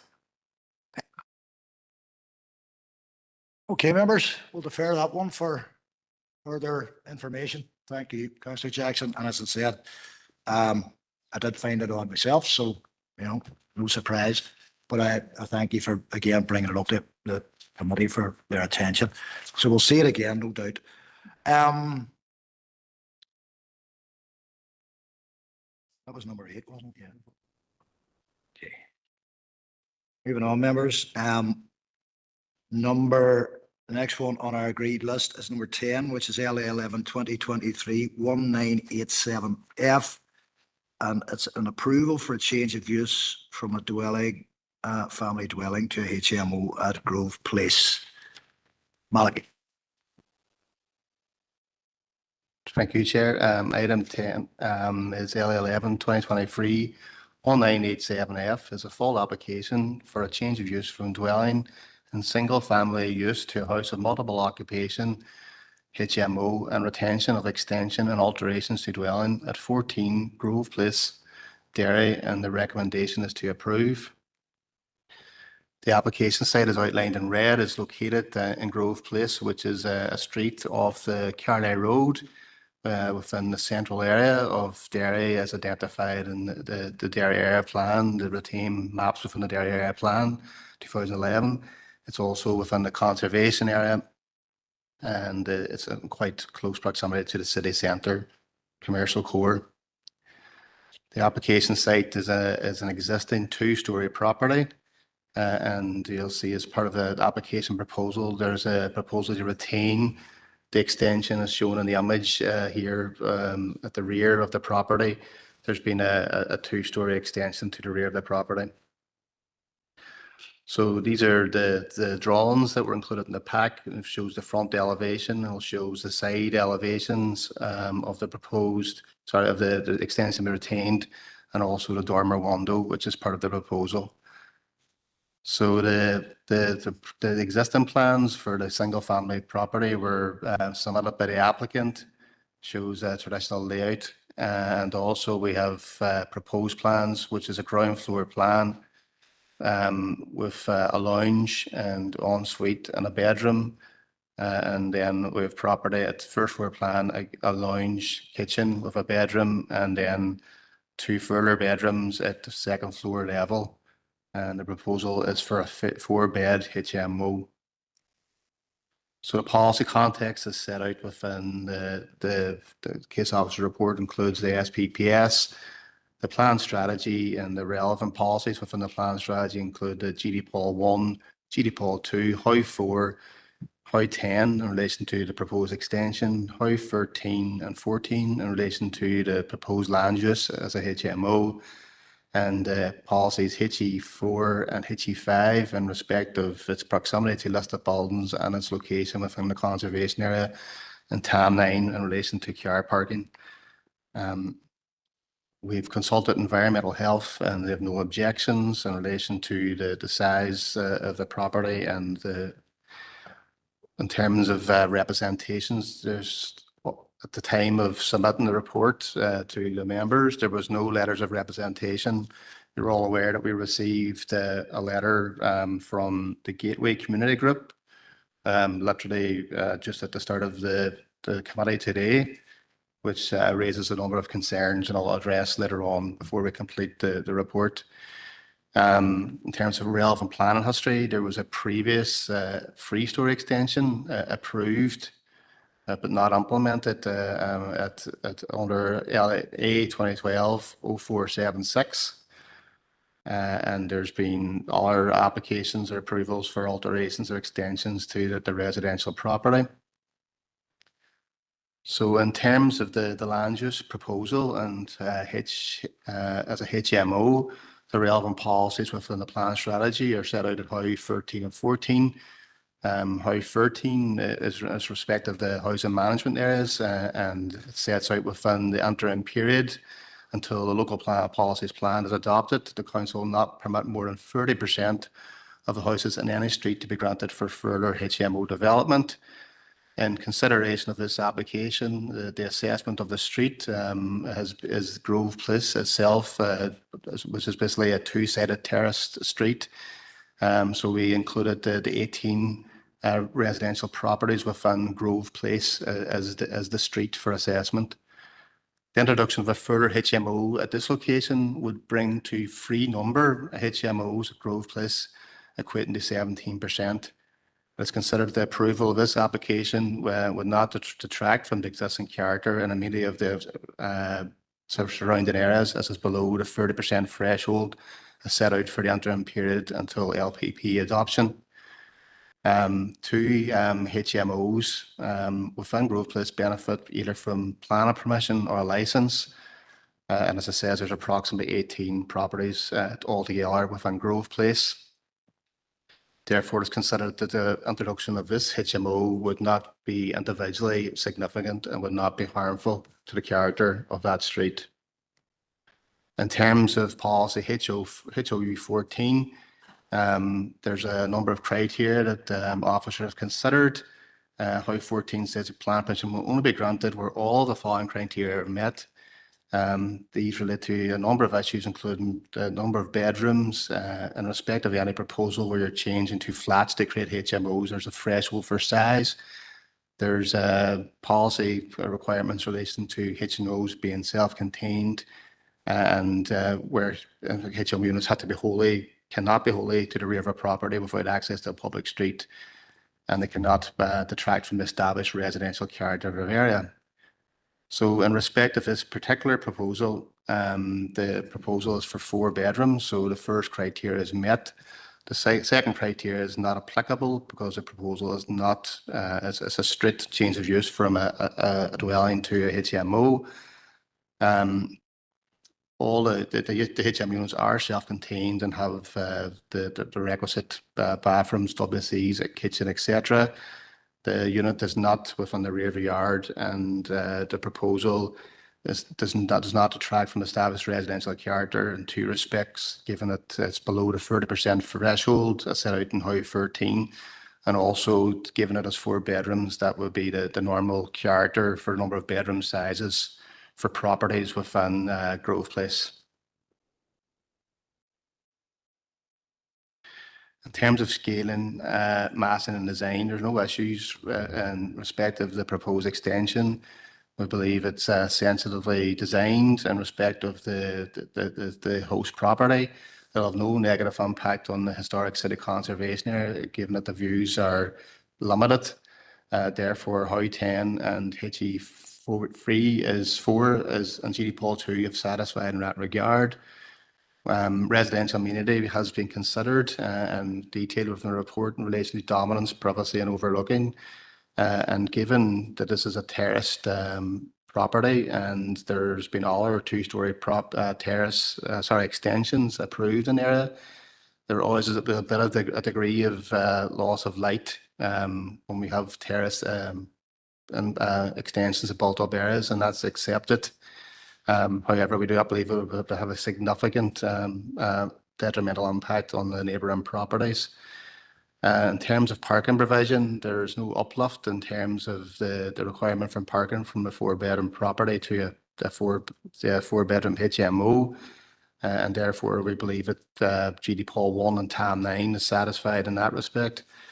And we believe that there's sufficient space remaining within the courtesy of property for all our recreational domestic purposes, including the storage of bins, etc. There'll be no harm on the appearance of the historic conservation area and no issues regarding natural heritage or biodiversity. In respect of the lead item, we've considered that there are a number of issues raised, and one of the issues that is raised is that the existing property may have been flats at a stage, and that there's, I think it's point 3 in the letter from the Gateway community. There's already 2 premises operating at 6 and 20. These are noted that it's, I think it's actually number 7 and 20 for the record, or the correct properties that have either a license or permission. And at point 2, it states that number 14 has 3 good units that have operated well in that capacity, as it has been occupied people who work locally.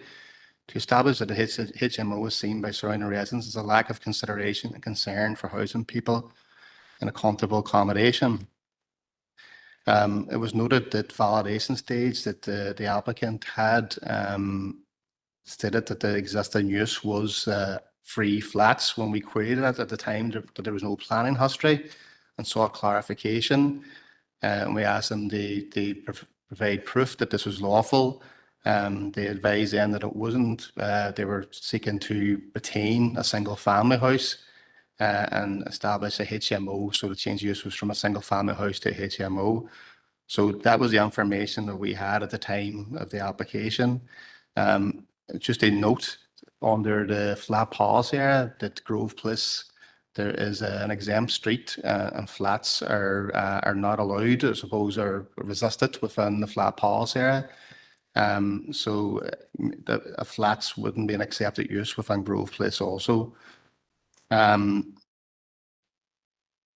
We note the other issues in relation to antisocial behaviour, although there's no details of what properties this is happening at. I don't know if there's a general point within the area.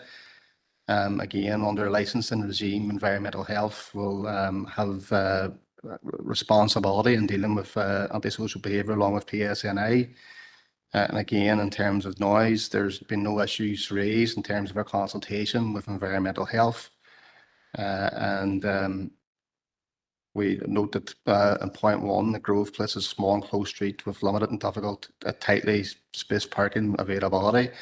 Yes, it is a tight street. It was probably never designed for cars originally. However, if you take the fallback position of the dwelling, having 4 dwellings, and it's established through case law and planning appeals that a similar threshold would be similar threshold for parking provision would be acceptable for a 4-bedroom HMO as for 4-bedroom property.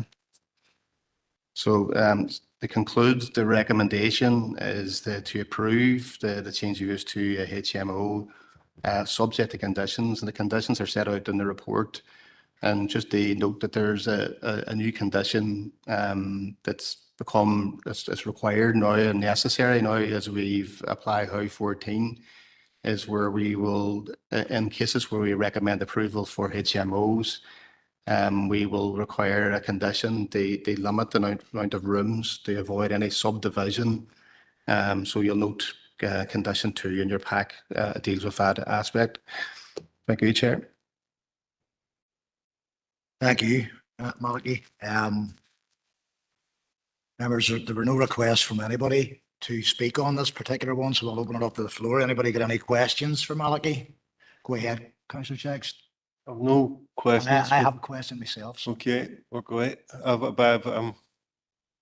you got a question? I don't have a question, but I'm prepared to make a proposal. Going to make a proposal?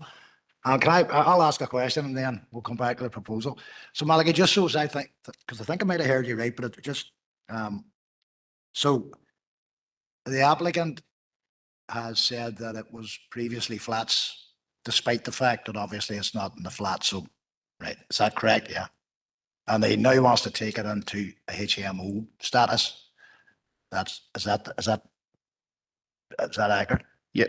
When we received the application, the validation stage, we had the original proposal was for a change of use from 3 flats to a HMO. However, when we queried the validity, sorry, the planning lawfulness of the 3 flats, the applicant says he had no planning permission, and he advised that they weren't lawful because they weren't there for 5 years. And allied to the fact that they were contrary to policy, flats wouldn't be an acceptable use in that. We asked him how he wanted to proceed. So he changed his development proposal from, instead of a change of use from 3 flats to HMO, he proposed he go back to the last lawful use of the property, which was a single family home, and the proposal changed from a single family home to HMO. And that's what it's been advertised as, and that's what it's been assessed as.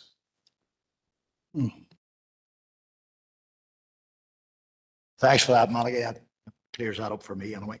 Okay, Councillor Jackson, I'll come back to you. Thanks for your patience.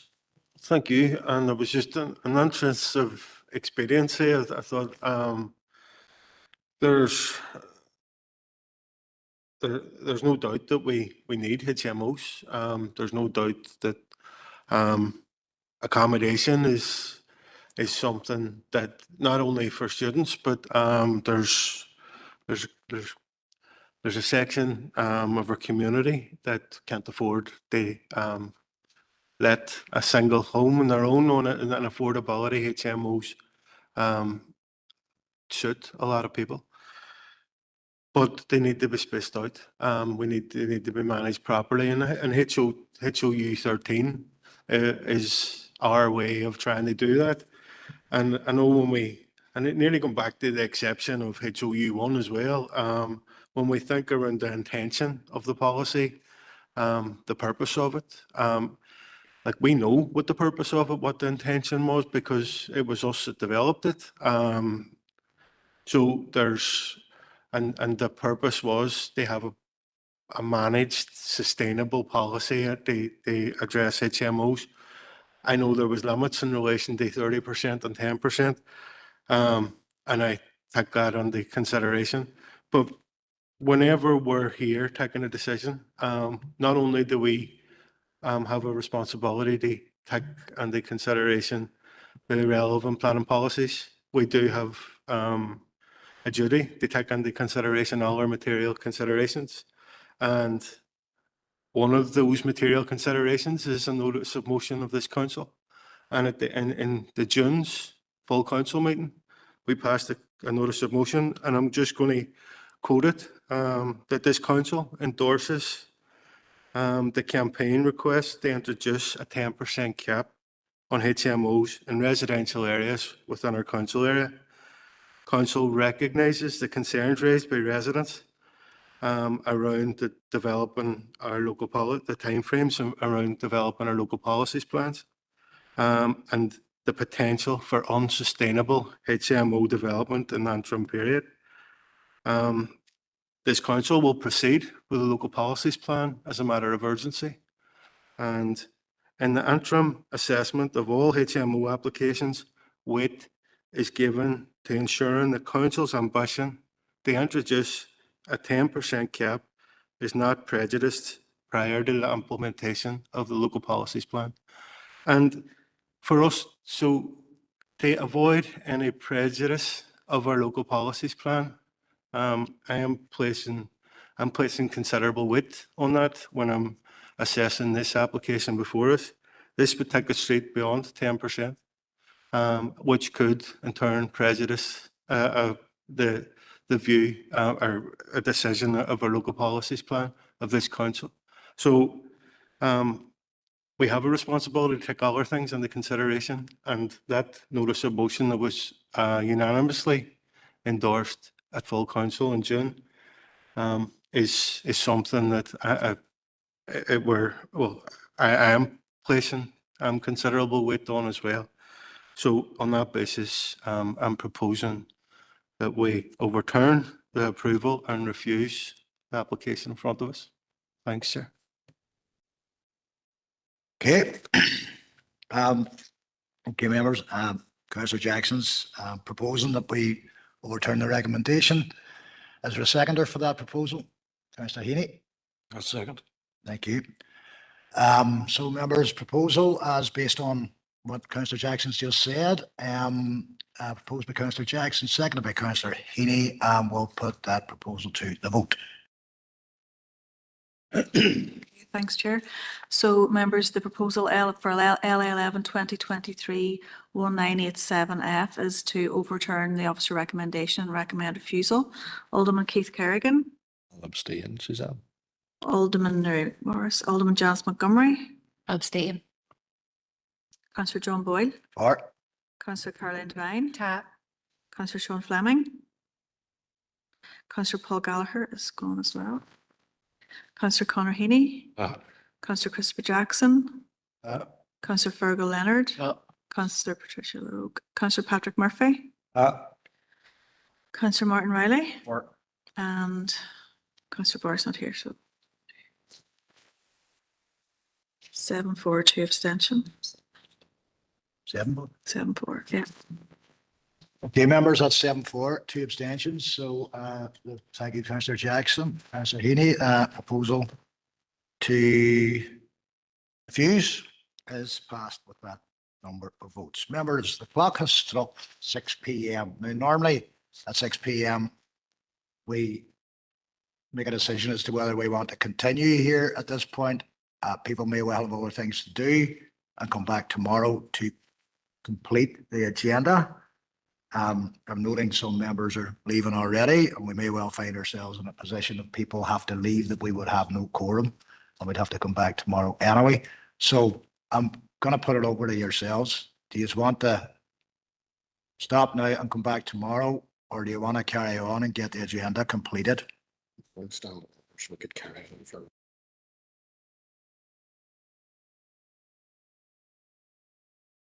Within standing orders, we could hang on for another 20 minutes. I've been reliably informed by the man who knows the law beside me. So it's really up to yourselves if you just want to. So have a quick conflab and we'll work it out.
Okay, members, I think the decision was made in my absence there, so we're going to rattle on with it.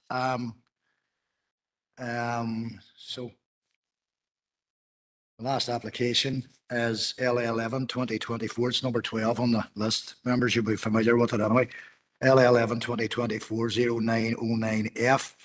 Recommendation for refusal and say installation of lighting columns, etc. That's a council application. So, Malachy. Yeah, thank you, Chair. Item 12L11/2024-0909F is a full application. It's the installation of 50 number 6-metre high columns and resurfacing lighting columns and resurfacing existing Greenway path at Foyle Valley Greenway, Foyle Road, Derry, and the recommendation is to approve. The application is before you as is a council application. So the application site is as outlined in red in your pack. It stretches as a linear path Greenway. It stretches from the Craigavon Bridge down to past the daisy fields just before the start of the line. Just there's some images on the site just to give you an idea of the typical section of the Greenway. We have a wide footpath here located with an existing urban park going along the Foyle Riverway. And the proposal is to put 50 lighting columns at sort of 30-metre intervals along this existing Greenway, and to upgrade the surfacing as well along the existing Greenway and that stretch between Craigavon Bridge and the end of the daisy field. And the policy context is set out in the report. The main considerations within the plan strategy relate to the general management policies within GDPOL 1, HE4, FLD 1 and 2 respective flooding, NE 3 to 2 to 4 respective natural heritage, OS 1 and OS 8 in terms of open space and uses within open space. And there's some also other design policies that have some relevance too that have been considered in the pack. We've consulted a number of bodies, and again, if you'll note from the report, there have been no objections put forward by any of the consultees. We consulted Rivers, DFI Roads, Environmental Health, NIA, both the Natural Environment Division and Water Management Unit, as well as their Marine team. We've also consulted Shared Environmental Services, NIA Water, and Historic Environment Division, and NIE and Locks Agency. There have been no letters of representation received in respect of the application. So in terms of the principle of the development, the council is seeking full permission for the installation of the 50 6-metre high columns and within an existing urban park and greenway. Suppose these are an upgrade to an existing council provision that will improve and enhance the safety along this greenway, and such a proposal is considered to be acceptable in principle, subject to all our planning and material considerations as set out within the relevant policies. Again, in terms of description, they're interspersed at 30-metre distances along the greenway and from both the river foil and the northern boundary of the pathway. The existing landscaping within the site will be retained and will aid integration and provide natural screening. The development proposal is considered acceptable in landscaping terms. There is considered that any views or proposal from a public road will be fleeting in any case, and it was, I suppose, it's street furniture that you would normally find within a greenway or an urban context. There will be the requirement for excavation to provide the lighting columns. So there's a 1 metre deep excavation for each of those, and there'll be a cable run underground between each of the columns. We've consulted HED in respect of impacts on the Craigavon Bridge, which is a listed structure. They have no concerns with that, and in terms of the impact on that, the setting of that listed structure. We've also considered the policy requirements within the open space, and there's no loss of open space because this is really, I suppose, incidental operational development associated with the existing open space. In terms of amenity, the main concern here is that some of the lighting columns are located in close proximity to residential properties at Caution. We have consulted environmental health, and there was no supplementary information submitted with the application. They're satisfied that there won't be any significant impact or light spill from the proposed columns on existing residential properties. And it's also considered the lights will dim to approximately 1 lux when a user has moved away from a light. So they're sensitive to movement, and the lights go on and off in that respect. So EHD have no concerns, and proposal meets the relevant policies within GDPOL 1 in respect of amenity. Respect of natural heritage, a bat survey was submitted given the riverside location. It's good habitat for bats.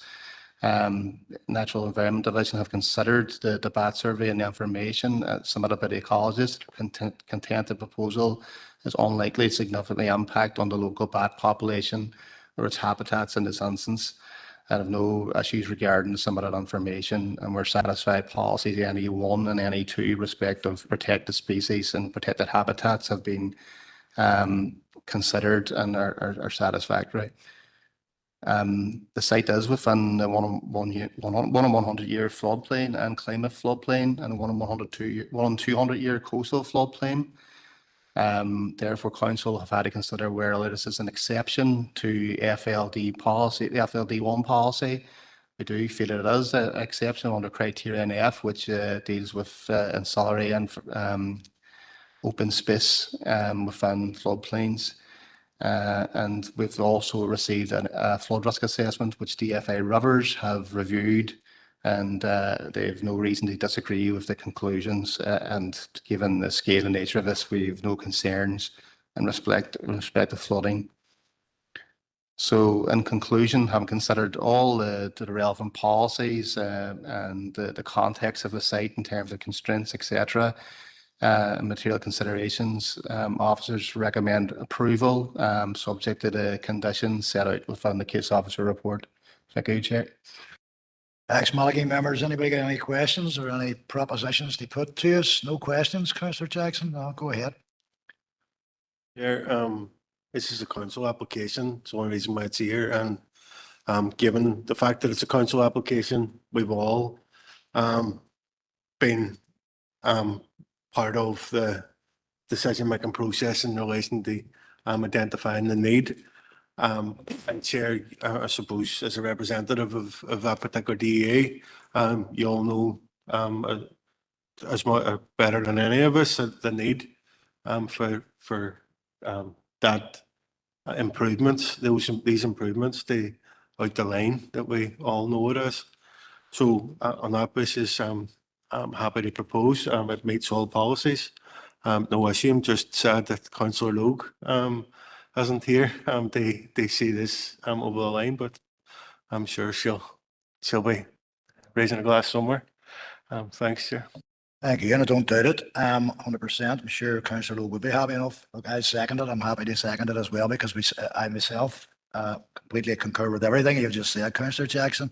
This is all part of the ambition that this council has for these this level of facility, and it's the beginning of what we hope will be the continued improvement of out the line all the way out to what is our new cemetery and all of that, you know. So this is only the beginning, and it's very, very welcome. So I look forward to further developments on this particular greenway, and I know we're all great supporters of the greenway system. We're very proud of the greenway system that we have at the minute, but we can always do more, and we can always make the ones that we do have better, and this is part of making this one better for everybody.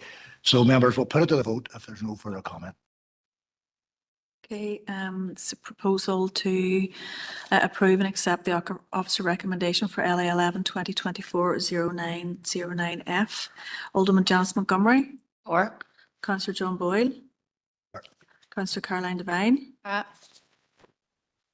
Councillor Christopher Jackson. Councillor Fergal Leonard. No. Councillor Patrick Murphy. Councillor Martin Riley. Or. That's it. Surprisingly unanimous, members, so that's that. Okay, and thanks for sticking around. And the last part of the agenda for decision, certainly anyway, is agenda item number 8, which is the LDP supplementary planning guidance, which is tranche 3 and tranches. If you want to address that one, please. Thank you. Thank you very much, Chair, and good afternoon, members. This paper introduces the third tranche of the draft supplementary planning guidance, or SPG documents, to support the recently adopted LDP plan strategy. Members are asked for any initial input, and then for agreement for these 3 SPG documents to be issued for public consultation. The paper, I'll not repeat the paper, but it sets out what the purpose and the restrictions and the limitations of SPG documents are. We remind you, members, just that we've previously had tranche 1 in June to the committee, and that was 6 SPG documents, a tranche 2 in the July committee of a further 8 SPG documents, and all 15 of those documents are currently out for public consultation to the end of this month. Members, this third tranche is similar. We bring forward 3 SPG documents, which we're ready now, and again, they would in detail briefly, they are an access for all and accessibility and disability in relation to disability paper. It brings forward existing DCANs and best practice from the UK document. and it's specifically required by the DFI direction.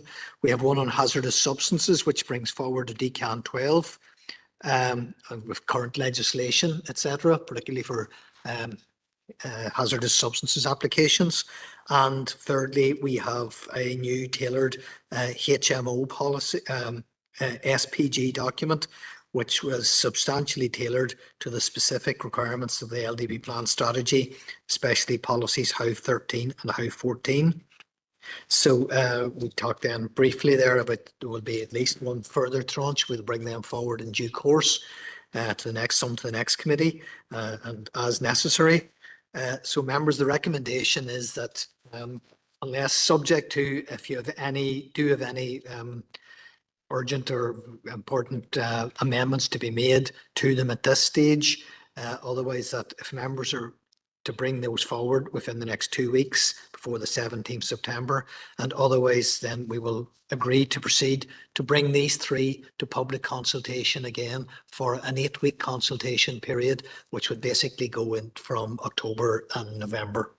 So if members are happy with those three, we will then proceed to bring them to public consultation. Thank you.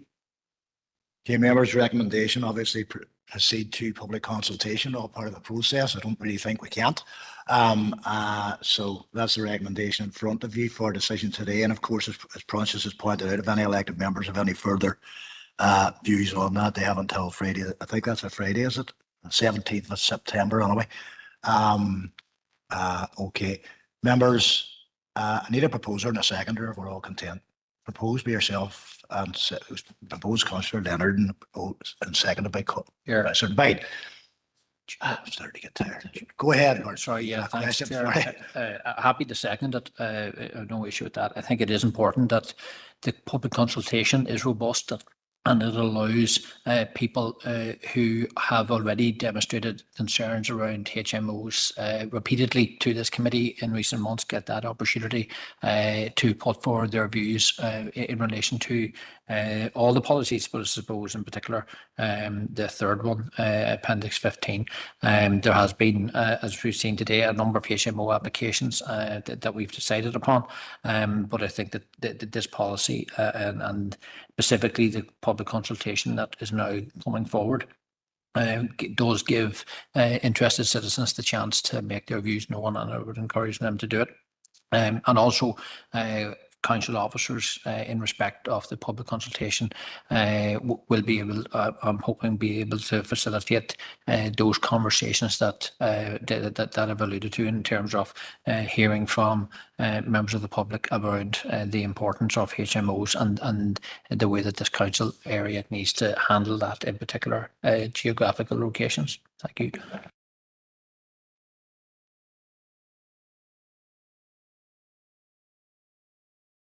But I'll let Suzanne answer a question. The question I wanted to know is how it is that, because these are all fair points, I think we all agree, it's how the public will know that they can feedback into this. As Councillor Riley's already said, you know, we have a number of people who've approached us about HMOs, and so it's about letting them feed into this part of that process.